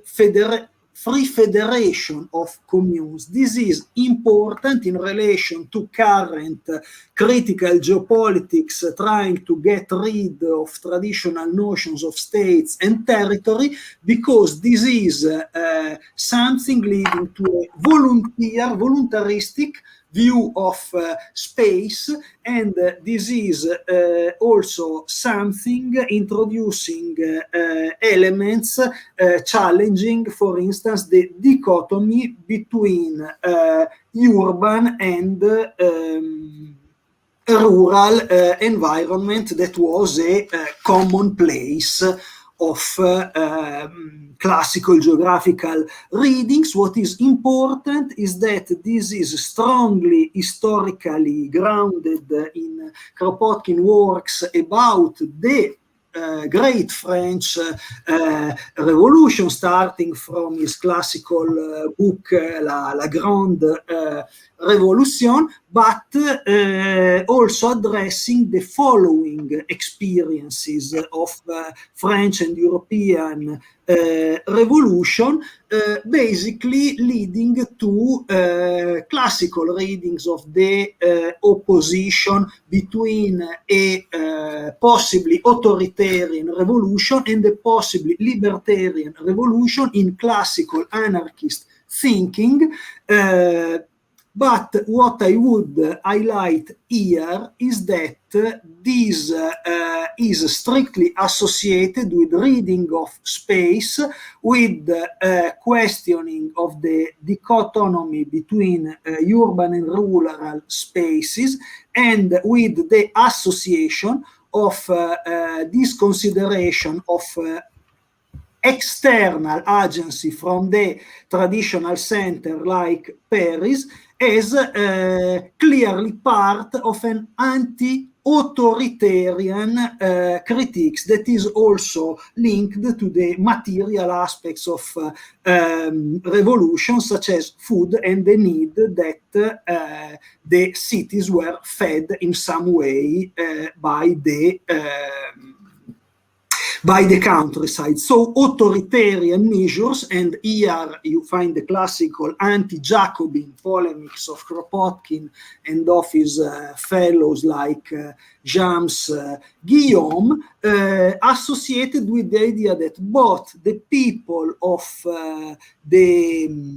Paris eventually as the center of the revolution and of the countryside had already their agency. For instance, he argued that the same attack to the Bastille was not something made instinctively, challenging some historiography, only seeing spontaneity and irrationality in the people, but according to precise geostrategic ideas of the strategic importance of that fortress in the urban guerrilla scenarios in Paris. Likewise, according to Kropotkin, the power of people in the street in this insurrectionary scenario was associated to something which is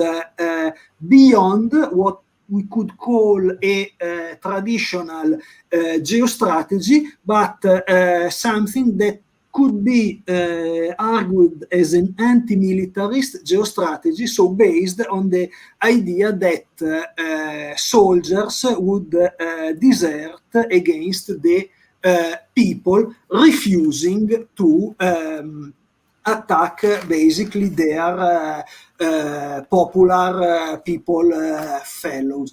So, moreover, coming to other works like the Conquest of Bread, and also what Ruth exposed about Kropotkin's ideas on economy, beyond the insurrectional act, revolution should be something associated to society and space, also in the idea of providing food and providing material support to the people making revolution, which clearly comes again to the need of exchange between different spaces, eventually rural and urban spaces, to the material support of revolution. For this, at the time of Kropotkin, he considered that already in the political laboratory of the 1789 revolution, everything, all the main problems of socialism were addressed. To go quickly towards the conclusion, what I call not militarist geostrategies are ideas that even in a violent confrontation, as Kropotkin focused on the first day of the 1871 Commune, and today one can extend to the experience like Rojava, the need for defense should never be disconnected by ethics.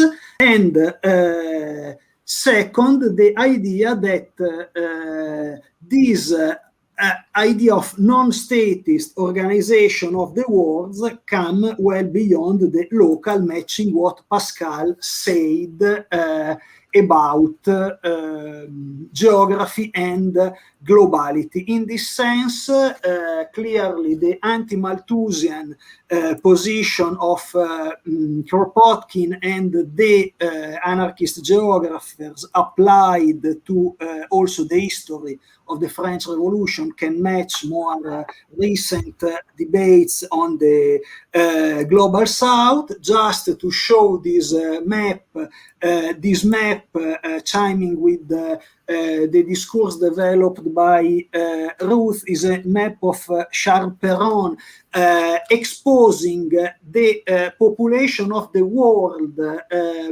ideally put in 4 people standing per square meter around the banlieue of Paris, so the city symbol of the revolution, in a paper of Reclus inspired by mutual aid and anti-Malthusianism, dealt with Kropotkin to basically justify the idea that real needs in terms of global population and food, economic problems could have been resolved by mutual aid. So what is important is clearly stressing the actuality of these ideas of ethics and anti-Malthusianism, but also the idea that a voluntary notion of space built by these free communes and federation for current critical and subaltern geopolitics. So thank you. Thank you very much, and 4 excellent papers, I must say. And thank you, Federico, for organizing all of this. I will repeat what others have said. Now, am I supposed the audience out there can't intervene directly? They can only write questions on the side. Is that right? Which I see, and I should field them to you. Is that what I should do?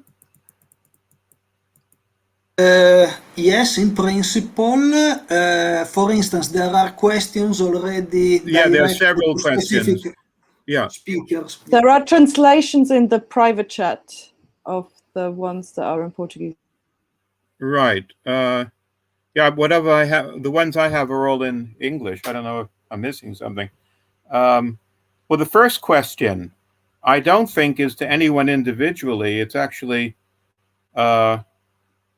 asks, do you believe that the repression of extremely creative people since childhood tends to be a way to end threats to the state? This is about education. And I'm not sure who I'm supposed to direct that towards. If anyone wants to take that one up. Nope.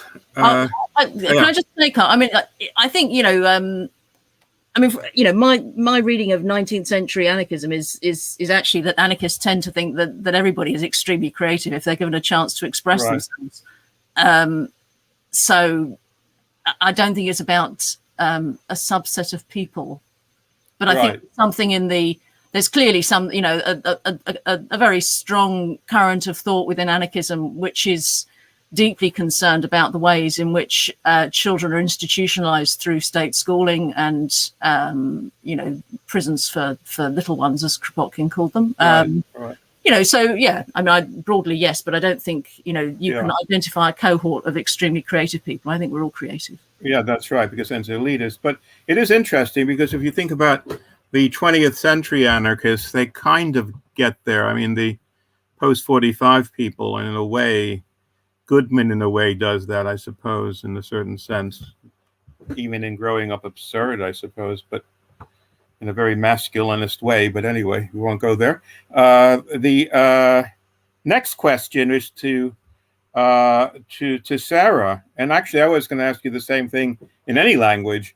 Articles and books about Sophie Kropotkin. This particular question asked about Spanish, but I would just like to add something to this, which is, I mean, has anyone else written about, you know, this, the thing that you're interested in? Because I find it fascinating and typically overlooked, to be honest with you. So, yeah.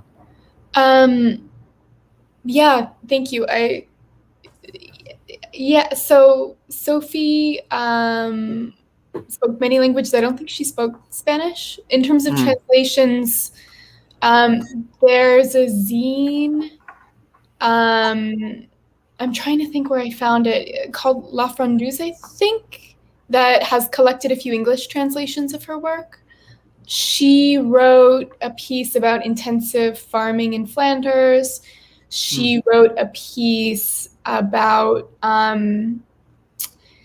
why books should be mass-produced. Basically, that libraries are incredible places of social organization, but that nothing compares to having a book on hand, and that the proliferation of books is actually like the proliferation of books means that people can have books at home.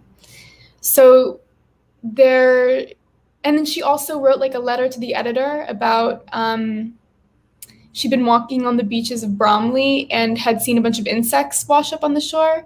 And so she wrote to the editor of Nature being like, have you considered the mass death of these insects? Because I believe that, you know, it's because of this wind pattern X, Y, and Z. So she poses the question in order to resolve it. Yeah. And then, of course, there's her short story that she wrote about Peter's imprisonment, called The Wife of Number 4237, which is loosely fictionalized. In it, she appears as Julie Tissot, I believe, whose husband agitated a miners' strike in France, which might sound familiar. And she travels to go live in the town underneath the prison. And I mean, the long and short of it is that he's killed by a prison guard for trying to organize the prison, and that she goes mad as well in the end of the short story. So what's sort of interesting to me about this material is, first of all, the ways that she's working explicitly from within the household, at least when it came to the question of books. Secondly, for the ways that they've been positioned in Kropotkinite literature as like, oh, whenever Pëtr Kropotkin got too sick, Sophie would have to drum something up for income, basically, to support the family, which is interesting because it tethers her creative production again to the question of the sustenance of their family. And then third, I'm interested in the ways that their inseparability is posed again in that short story where she dies without him. I mean, just to be literal, he is killed by a prison guard and then she goes absolutely insane and dies. So there is this really difficult tension in the way that she's addressed and in the way that she addresses herself to the world, where she's assumed to be a part of him, and it's not something that she resists. To insist upon her specific, like individual capacity to create and do. I mean, it doesn't, from what I can see, she leaned into the ways that they were confused, and that it became a sort of resource for her. So that sort of resistance, I think, is difficult to square with like a lot of accounts of political agency, but I'm interested in it. Right. Okay, I go on to the next question, I guess. Thank you. Yes, Adriano Škoda. And again, another question for you, Sarah. The relationships between Kropotkin and women who work with him, like Charlotte Wilson and Emma Goldman. So Kropotkin's longest correspondences tend to be with women. Like Marie Goldsmith, I think, would be another example. Right. And I know that there are actually a few people in this conference that are working on translations of her work that are going to be really amazing. I think it's sort of interesting. I don't want to defer to sort of biography, but Kropotkin's autobiography is really, really interesting if you read it for his relationships to women in particular. Yeah. And it just gets really interesting. And you know, if you go right to the beginning, there's something really cool that happens with his mother, where his mom dies like really, really early on, and he's sort of stuck in this like authoritarian, not only authoritarian military household with his father, but he is raised by his father's property, you know, the domestic serfs that become supplemental like mother figures in the absence of like his mother. So there's this really interesting sort of slippage about who cares, you know, and who does this sort of caring labor. And I don't, you know, a lot of this research has just, to be totally honest, been interrupted by COVID, where I like can't go to all of the archives. Yeah, of course. I want to and like read all the letters and translate it, but from the materials that I have gotten, I think that you know, in like the 19th century, wives were considered to be property of their husbands, legally speaking. So this like question of like the relationship between property and possession, where like women were not understood to possess themselves or be individuated precisely because they were possessed by individual heads of households, I think has been underthought.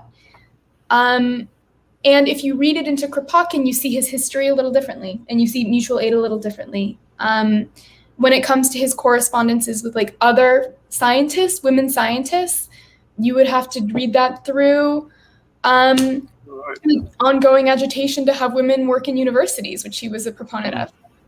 So I've got another question for you, and then we go on to Ruth, sorry, which is, are you aware of correspondence and cooperative relationships between Sophie and other anarchist women of her time that could help us reconstruct, and I'm sure you're doing this, her militant trajectory? Yeah, so she was in correspondence with Emma Goldman extensively, especially when it came to the Kropotkin Museum. Emma Goldman raised some money for it.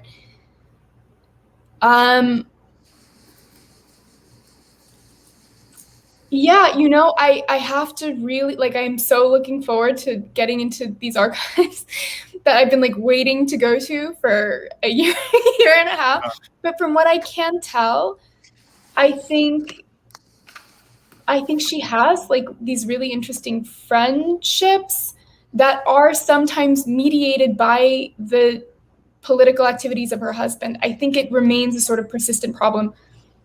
Not problem, but so there's a really interesting account in Emma Goldman's autobiography where she describes going to the Kropotkins' house and like getting into it with Peter about like the nature of the sex question. I think it's like in 1899 or something. So she'd been writing all of the stuff in Free Society that was like pretty dirty, right? Like you've got that like Walt Whitman poem that's just like for the love of sex, you know, and I think it made Kropotkin like totally embarrassed. And so finally, like Emma Goldman comes to town and they like start to get into it.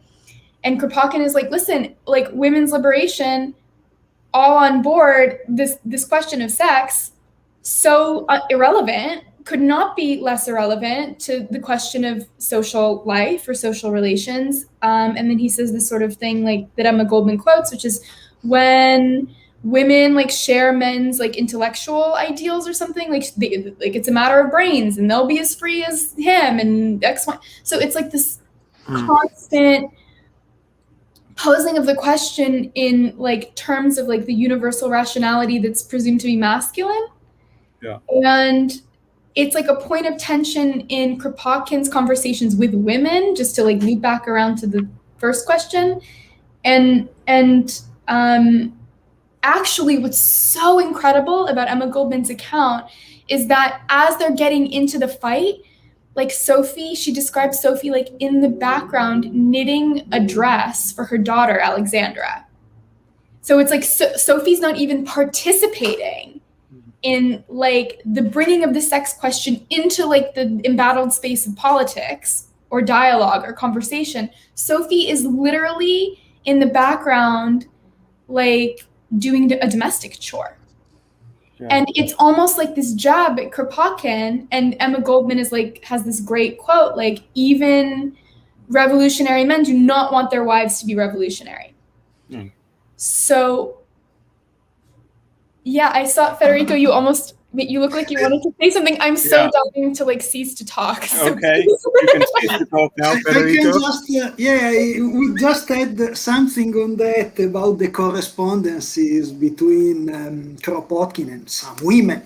Archives are very huge, so we have only samples. But something which is interesting, I think, is that there is a famous anecdote by a big man of anarchism, that is Enrico Malatesta, saying that Kropotkin didn't like to be challenged by other fellows anarchists, etc.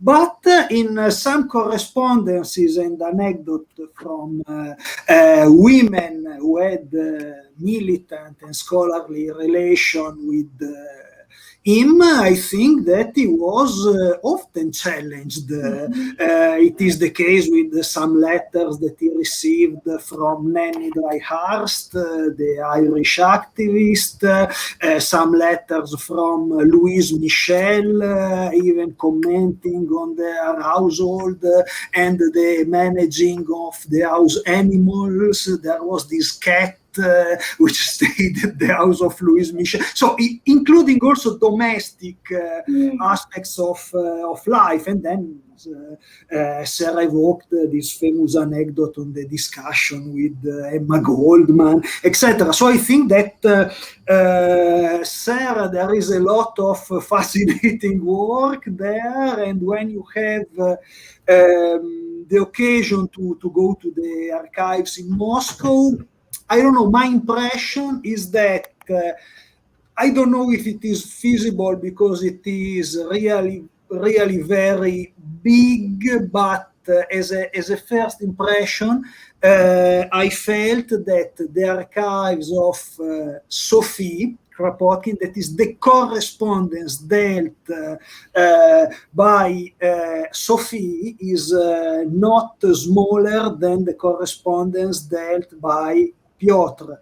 So I think that there would be a great work to be done there to discover what was effectively the role of Sophie, because I think that they were clearly a collaborative couple in scholarship and activism, where the woman was classically overshadowed by the husband, but sometimes I think it was not only the fault of the husband, but also the fault of a certain historiography. So digging there might lead to interesting discoveries. But anyway, I think it is a great direction for research.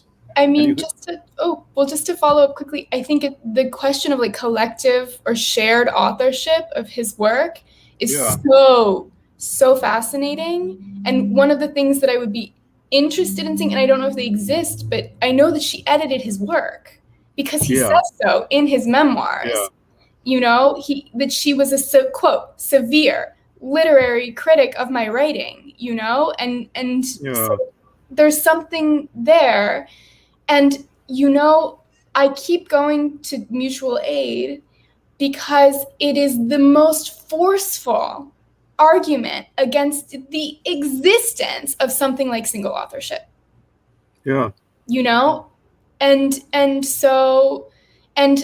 I would imagine that Pëtr Kropotkin had an ambivalent relationship to his own individuation as a single genius. I would just imagine that that it would be something that he desired and that was an anathema to the work that he made. And like the question of Sophie is complicated because if you look at Sophie, it reduces again this like deep question about collective creativity and shared genius and the incredible distribution of knowledge production, and reduces it again to the couple form in the service of saying, okay, we know this individual had something like, you know, a wife to do his editing, when it's like actually maybe a deeper question about how, you know, like this unit of individuation is actually does not describe experience. It doesn't. So like, even within my own project, I'm resistant to the task of like recuperating a great woman theory of Sophie Kropotkin, because I don't even think that it's the point. Like, and I like have a serious affection and a serious desire to recuperate.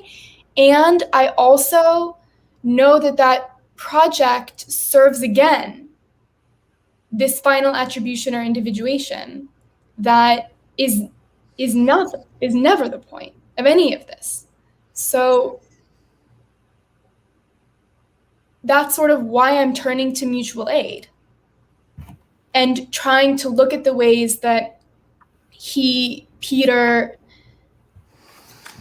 and by Peter, I mean, maybe also so, but I mean, the ways that like there's this tension where he wants to describe like the public associations of men, like literally men's fraternal organizations in the last chapter of Mutual Aid, but these are men who are presumed to possess themselves. And that is extremely different.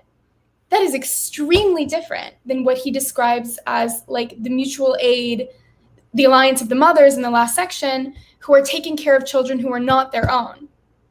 These women do not possess themselves. They are property sharing themselves, as opposed to propertied men like in associations with other men.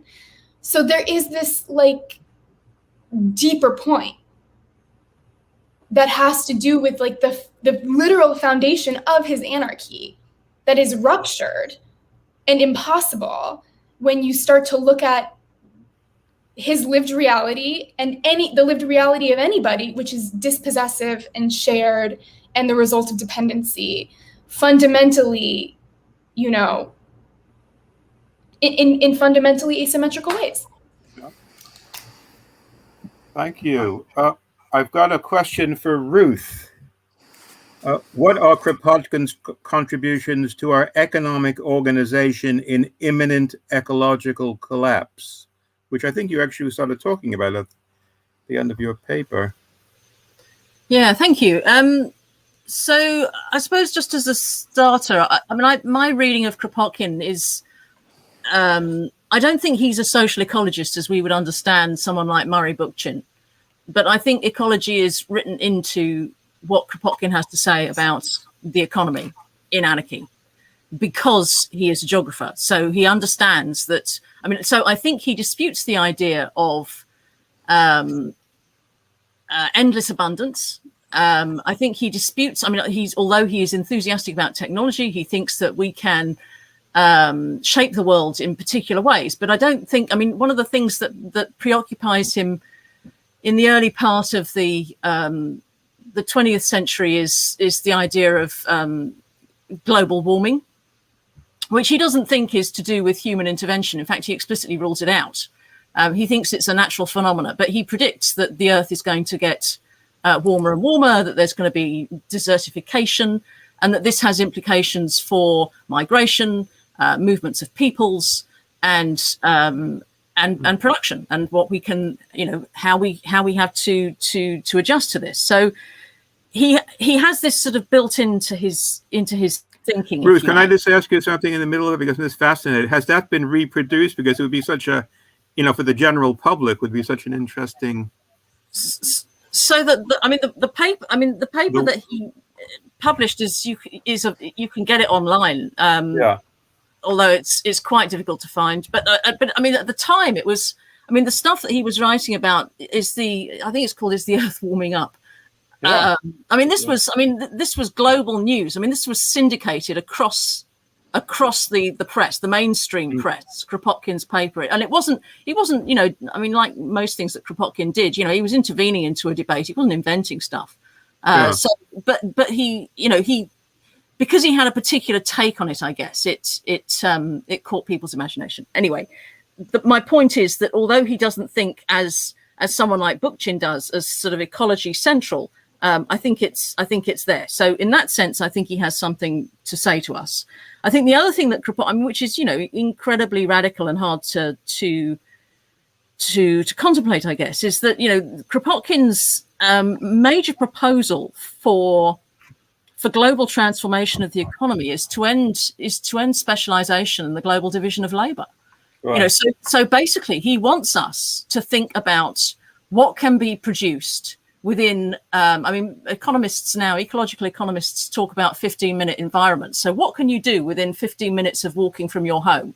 And Kropotkin's kind of there because he's thinking in terms of, you know, in fields, factories and workshops and all the work that he does around that. After he comes back from Guernsey, he sees the glass houses, he sees, you know, what can be produced artificially, so to speak. You know, Kropotkin is thinking about, well, what would it, you know, what could you produce? I mean, how many tonnage of tomatoes could you produce in Paris if you ripped up the Tuileries Gardens and put to agriculture? You know, so he's thinking about this concept of local production in order to overcome the problem of capitalist trade and all of the domination that involves.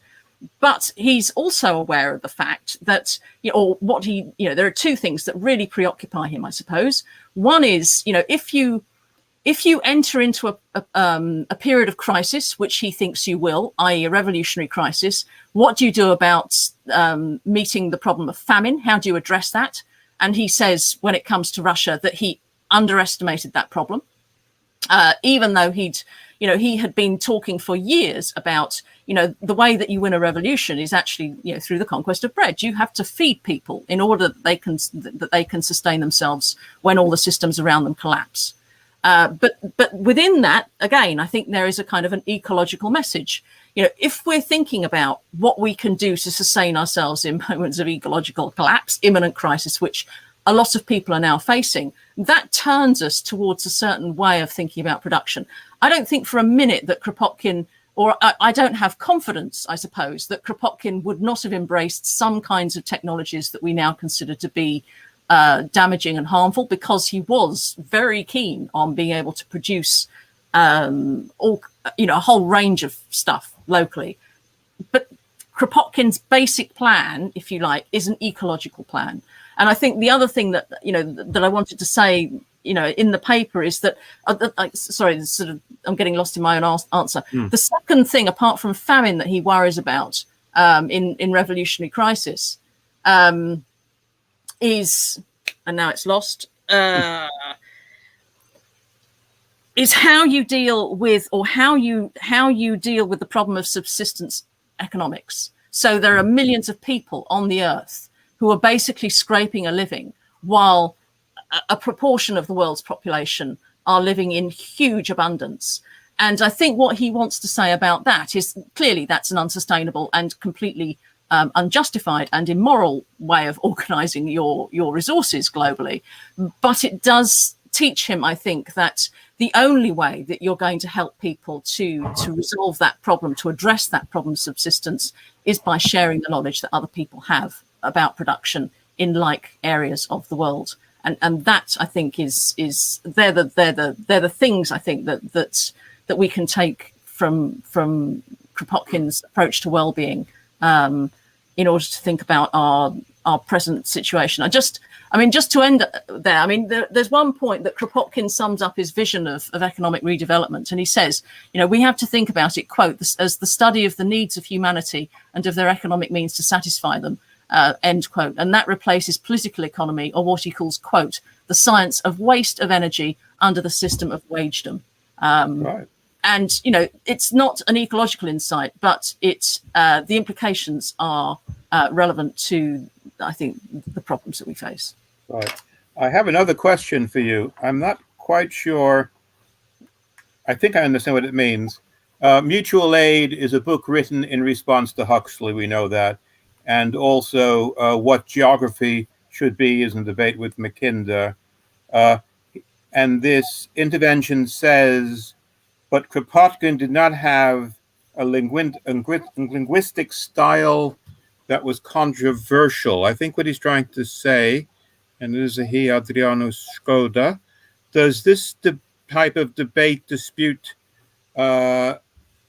connect with the fact that he is more inserted in scientific environments during his exile in England. So I think what he's trying to say, and this is Federico, I suppose the other person who would answer this, I think what this question means is, does his way of addressing these issues become more, and also Pascal for that matter, become, does this way, these debates become more scientific in quotation marks, or academic, and less party political, polemical when he is in England, because he is inserted in scientific environments like the Royal Geography Society and so on and so forth. I guess what this question is getting at, and I think at least the three other panelists, maybe Sarah too has something to say about this. Certainly have been writing about this thing. So any of you three, starting with Ruth. Yeah. Okay, thanks.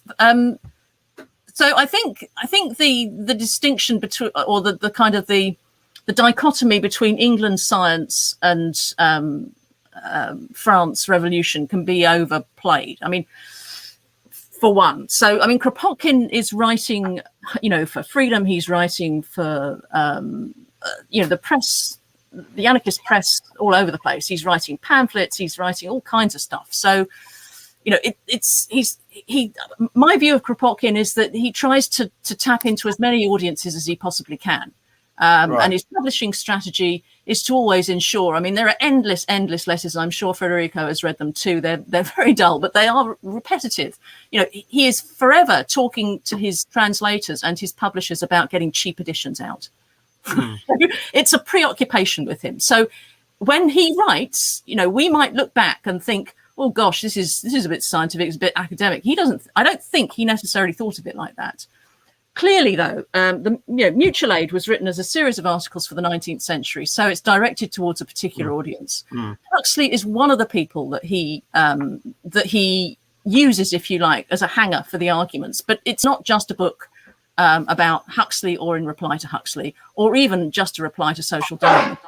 And if you read his letters to James Guillaume, I mean, he says it's a reply to Nietzsche. It's going to do in the Stirnerites and the individualists. It's a reply to Marx. It's a reply to the Christians. This is the new anarchist ethics, and he has so many targets when he writes it. It's just not true. So he and I think that's part of the attraction of mutual aid and the complexity of mutual aid, is that he is forever thinking about this mass of people that he wants to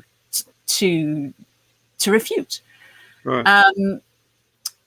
What geography ought to be, I suppose I'm not, I'll defer to Pascal and Federico on this, but my understanding is that actually Reclus, Kropotkin and Mackinder actually got on pretty well. And in 1884, they shared quite a lot of ideas in common. And I think the reason that what geography ought to be is often represented as a kind of a response to Mackinder is because of subsequently what Mackinder publishes in the Pivot, and because Mackinder emerges as this naked imperialist. I mean, I suspect actually that Kropotkin probably thought there was quite a lot in the Pivot. He just invested it with a different normative angle. But I mean, in terms of the status that he gave to Eurasia in international relations, I think he wasn't that far removed. Actually, he just thought the implications or the ramifications of that were very, very different. So in terms of his linguistic style, I mean, Kropotkin talks about this in his letters to George Brand, and is always sort of the impression I get is that he tends to think of himself as someone who is not a great writer.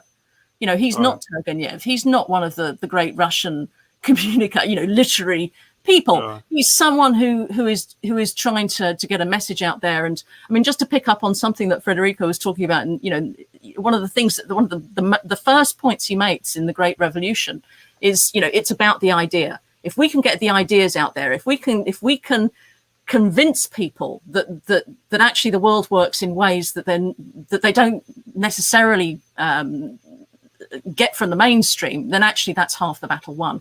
And I think Kropotkin wants to write in as pithy a way, if you like, to reach the audiences that he wants to to hit. But certainly, if you read the stuff that he writes in Freedom, if you read, just pick up a pamphlet like Wars and Capitalism, it has a very different tone to it. Sure. So he writes in different kinds of styles. Different tones. Pascal, maybe you want to add something here or not? No. Okay.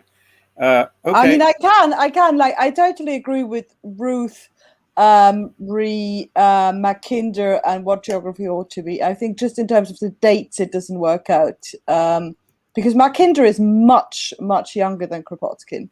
So I don't think.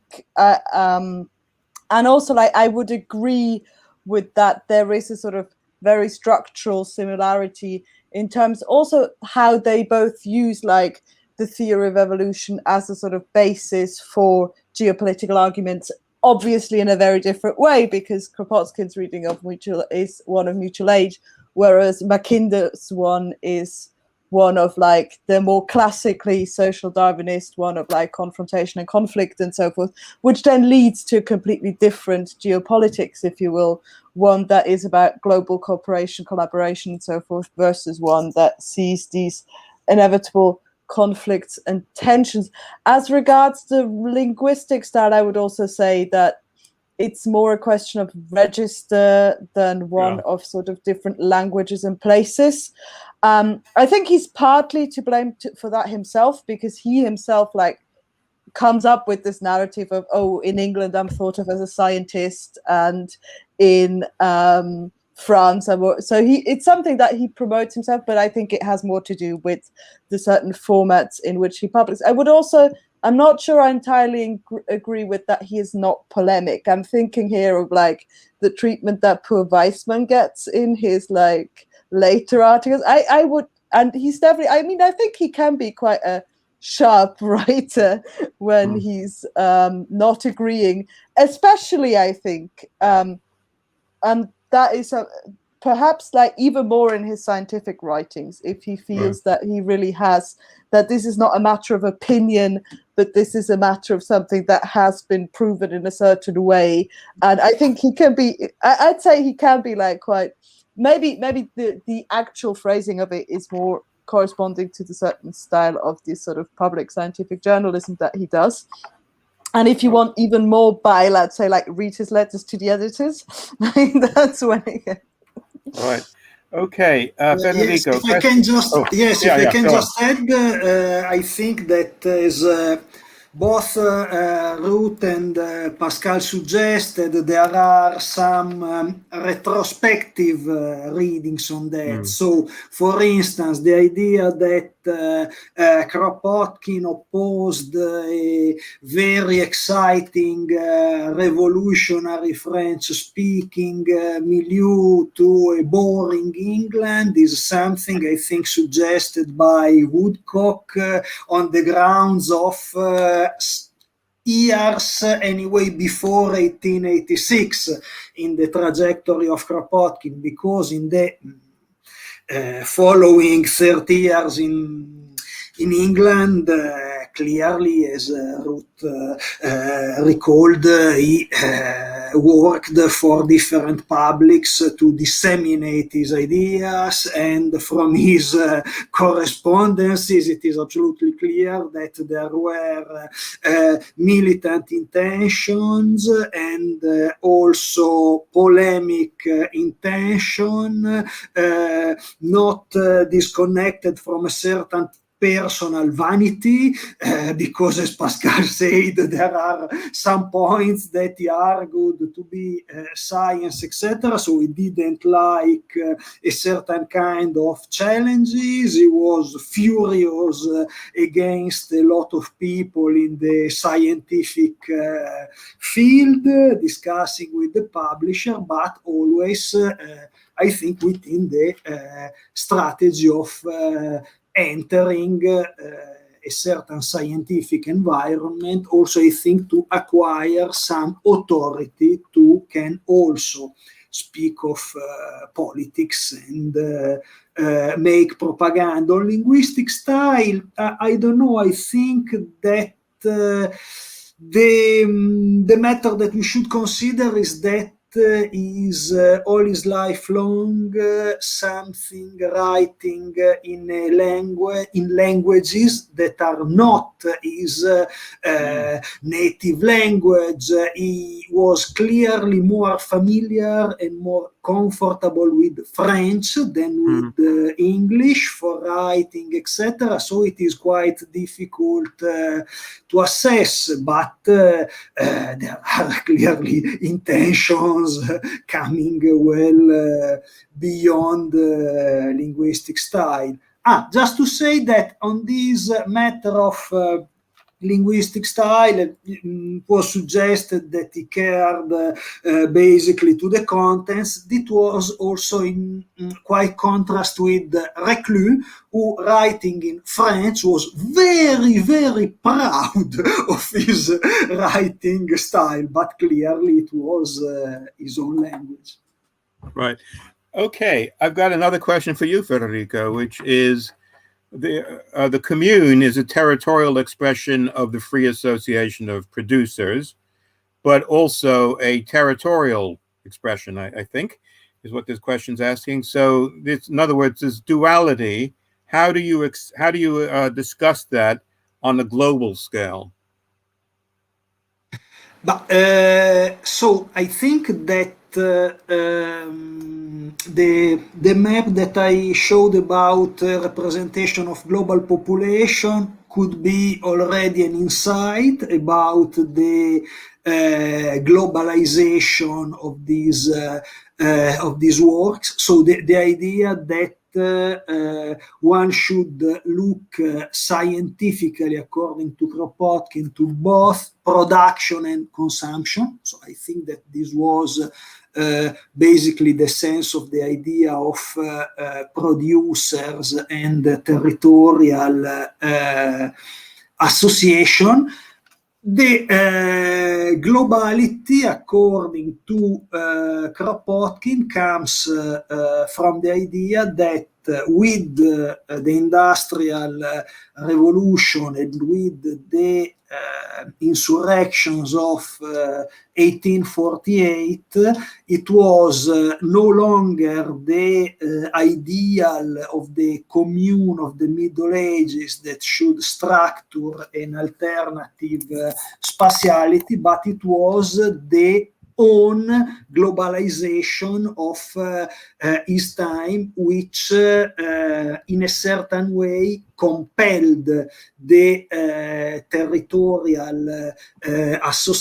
territorial entities to associate from both a voluntaristic federation in the internationalist ideal sense to the needs of production and consumption, because it is true that there is the idea of fields, factories, and workshop, on the decentralization, on small unities of production, but there was also an effective globalization of that time, especially in the age of the empires and of the second industrial revolution. So I don't know if you have anything to add, Ruth, on that about global economies.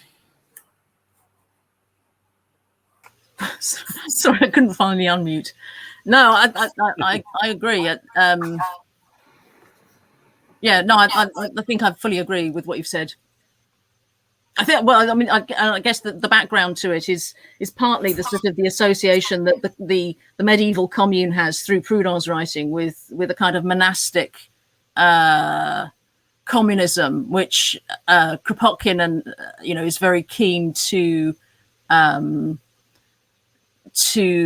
distance himself from, and also when he defends communism, which is a shift in the anarchist movement, in order to say that actually the commune that I've got in mind is a very different kind of entity, much more fluid and changeable than the kind of the idea of the commune that Proudhon had in mind. All right. Okay, I've got another question for Sarah. about Sophie Kropotkin. Did she write something about mutual aid and other anarchist concepts? Not to my mind. I mean, Right. not to my mind, but I just want to follow up really quickly on what Ruth said about Proudhon. So I've just only recently read his work on pornocracy, which, you know, basically argues that like, that it's possible to have an anarchism which includes household rule. Basically, the proper place for women is specifically subsumed into the home under the auspices of their transcendent husbands, and every social relation outside of like an extremely well-organized domestic is prostitution, basically. So it's housewifery or prostitution seems to sort of be, and I'm actually extremely curious about how anarchist thinkers in the past have squared that particular mode of subjection with his anarchism, and you alluded to like this turn in questions of the commune that I'm wondering if you've. Well, they didn't. They rejected it. Great. Okay, great. Louise Michel says, poor Proudhon. He can only imagine women as housewives or prostitutes, and then they just move on. They just think it's nonsense, and which is the whole movement around Voltaire de Cleyre, around Emma Goldman, the individualist anarchists. The whole of the nihilist movement feeds into anarchism, which is strongly associated with women, and Kropotkin talked about this too. I mean, he clearly doesn't accept it's not representative. It's that's not to say there aren't sexists in the movement or anything else, but I think to assess late 19th century anarchism by the standards of Proudhon's pornocracy is highly misleading. Okay. Also, I think there was an explicit deprecation of Proudhon in the French-speaking circuits of the Reclus brothers, exactly on these themes, and let alone Louise Michel, etc. Even during his own lifetime, there were French feminists who took him to task. I mean, Proudhon. Yeah, that's right. Yeah. I mean, he was attacked by the women of his own time. Yeah, of course. Okay, Federico, another question for you. Is there any specific insight of anarchism when it comes to traditional geopolitics, i.e. the particulars of rivalries between states? It's a big question. But a very short response. The most classical insight is desertion. Since Malatesta and exactly the polemic between Kropotkin and a big part of the anarchist movement around World War I. I would say that it is in that moment that paradoxically also drawing upon a lot of non-statist and non-militarist premises of Kropotkin himself, that the anarchist movement elaborated a definitively anti-statist and anti-militarist strategy. This is not because they were in favor of the state before, but because there are historical changes in the ways certain generations of activists perceived the rivalries between certain states. So, for instance, for the generation of Bakunin, but also for the latest of the generation of Kropotkin, James Guillaume, etc., there was still a value in defending a republic against an empire, as it was in the French-Prussian War of 1870s. And this may be an element of context of that choice of Kropotkin in 1916 that was contested by Malatesta and the majority of the movement. So I suggest also a generational reading of these different strategies in relation to the state. But yes, classically it is overcoming and overtaking questions of rivalries between states in themselves. If you also read the collection of Freedom, the journal, in the years immediately after the World War I, it seems that the polemic with Kropotkin was not completely forgotten, but in a certain sense they tried to republish old writings of Kropotkin before 1914, etc. So there was already a wish to rescue the legacy of Kropotkin thinking in relation also to anti-militarism beyond that polemics of 1914, 1916. Okay, I've got a question for Ruth, and I think it will be the last question. Yes, it will be, which is regarding anarchists requiring violence. You said education was the overlooked key.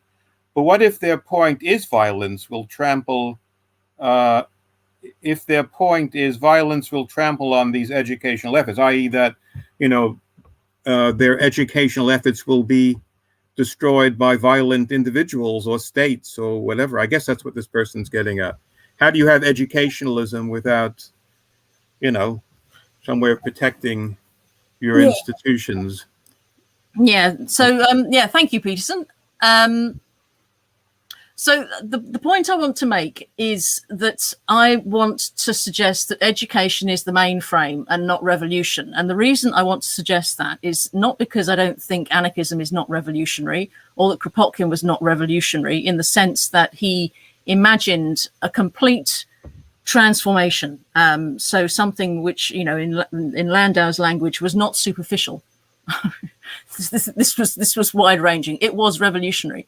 My problem with using revolution as a mainframe, particularly by people, by kind of mainstream political theorists, if you like, however sympathetic they may be to anarchism, is that it tends to imply a certain idea of revolution as sudden and often catastrophic transformation, which I don't think anarchists used as the way in which they understood social change. I think they understood social change as something that was going to change our relationships, that changing our relationships necessarily involved transforming our institutional structures, that was not going to happen without struggle, that the forces of the state would be used against you repeatedly.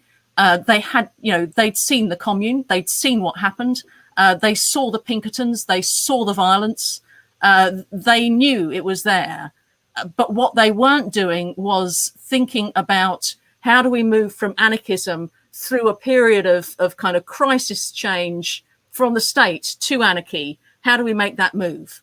I think that's a false way of thinking about what anarchy entails. Anarchy is a change in our practices, which involves changing the way we think about our practices and thinking differently about the possibilities. Yeah. So the fact that violence will be used against you and the fact that you then have to decide how you're going to meet that violence doesn't change the way in which I want to suggest we look at the problem, which is through education, not through violence. And I think that the problem of looking at anarchy through the lens of violence is not just that we inherit an idea of revolution which is not actually been articulated by anarchists as such. It's something that we've inherited post-French Revolution. But I think, you know, the other problem of it is that it sets up an impossible dilemma, which is about the ethics of violence. And the implications of that are so profoundly conservative. And I can't think of a social arrangement where you would, in any other sort of ideological context, where you would say, look, you can only justify this if you can show us how you eradicate violence, or that you can get it without using violence. Who does that? Republicans? No. Conservatives? No. Statists? Never. You know, so why are you putting these artificial measures, these artificial benchmarks against which to judge the feasibility of anarchy?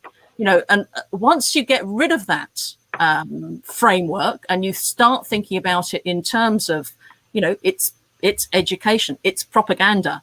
We can do this in lots of different ways. Sure, you have to be prepared, but you change the way in which you think about the possibilities that are open to you.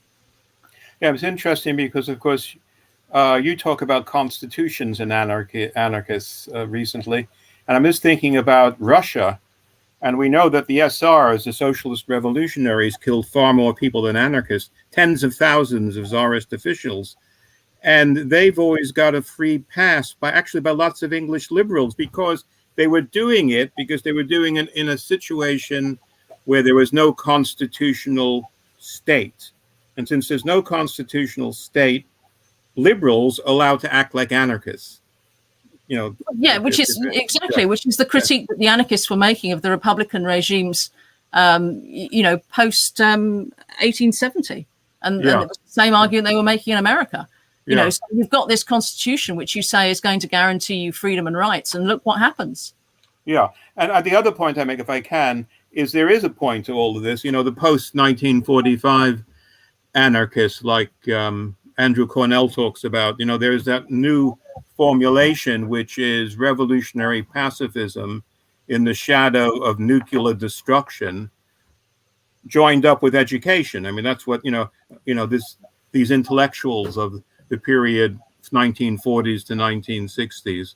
But that's the way they look at anarchism. So in a way, that's the way they square the circle. But they tend to be presented as alternatives. Either you're a revolutionary or you're for education. And my argument is that if you if education is the major frame, then actually we think we can start thinking differently about strategy. It's not a choice. But if you start with revolution, then actually you put the anarchist against the wall and you say, this is never going to happen. And it can never happen by your own principles. Lots of straw dogs there. Maybe a kennel of straw dogs. I don't know. But anyway, on that note, we've got 4 minutes left. I think we're probably cut off automatically or something in 4 minutes. I guess that's the way it works. I'd like to thank the panel for an extremely enlightening and interesting session. And also, I'd like to thank the audience for asking such very interesting questions, a whole series of interesting questions. We've got a lot to digest. So I guess I will say goodbye, and we can all say goodbye. And goodbye from an extremely warm London. Long may it be warm. And see you soon. Bye.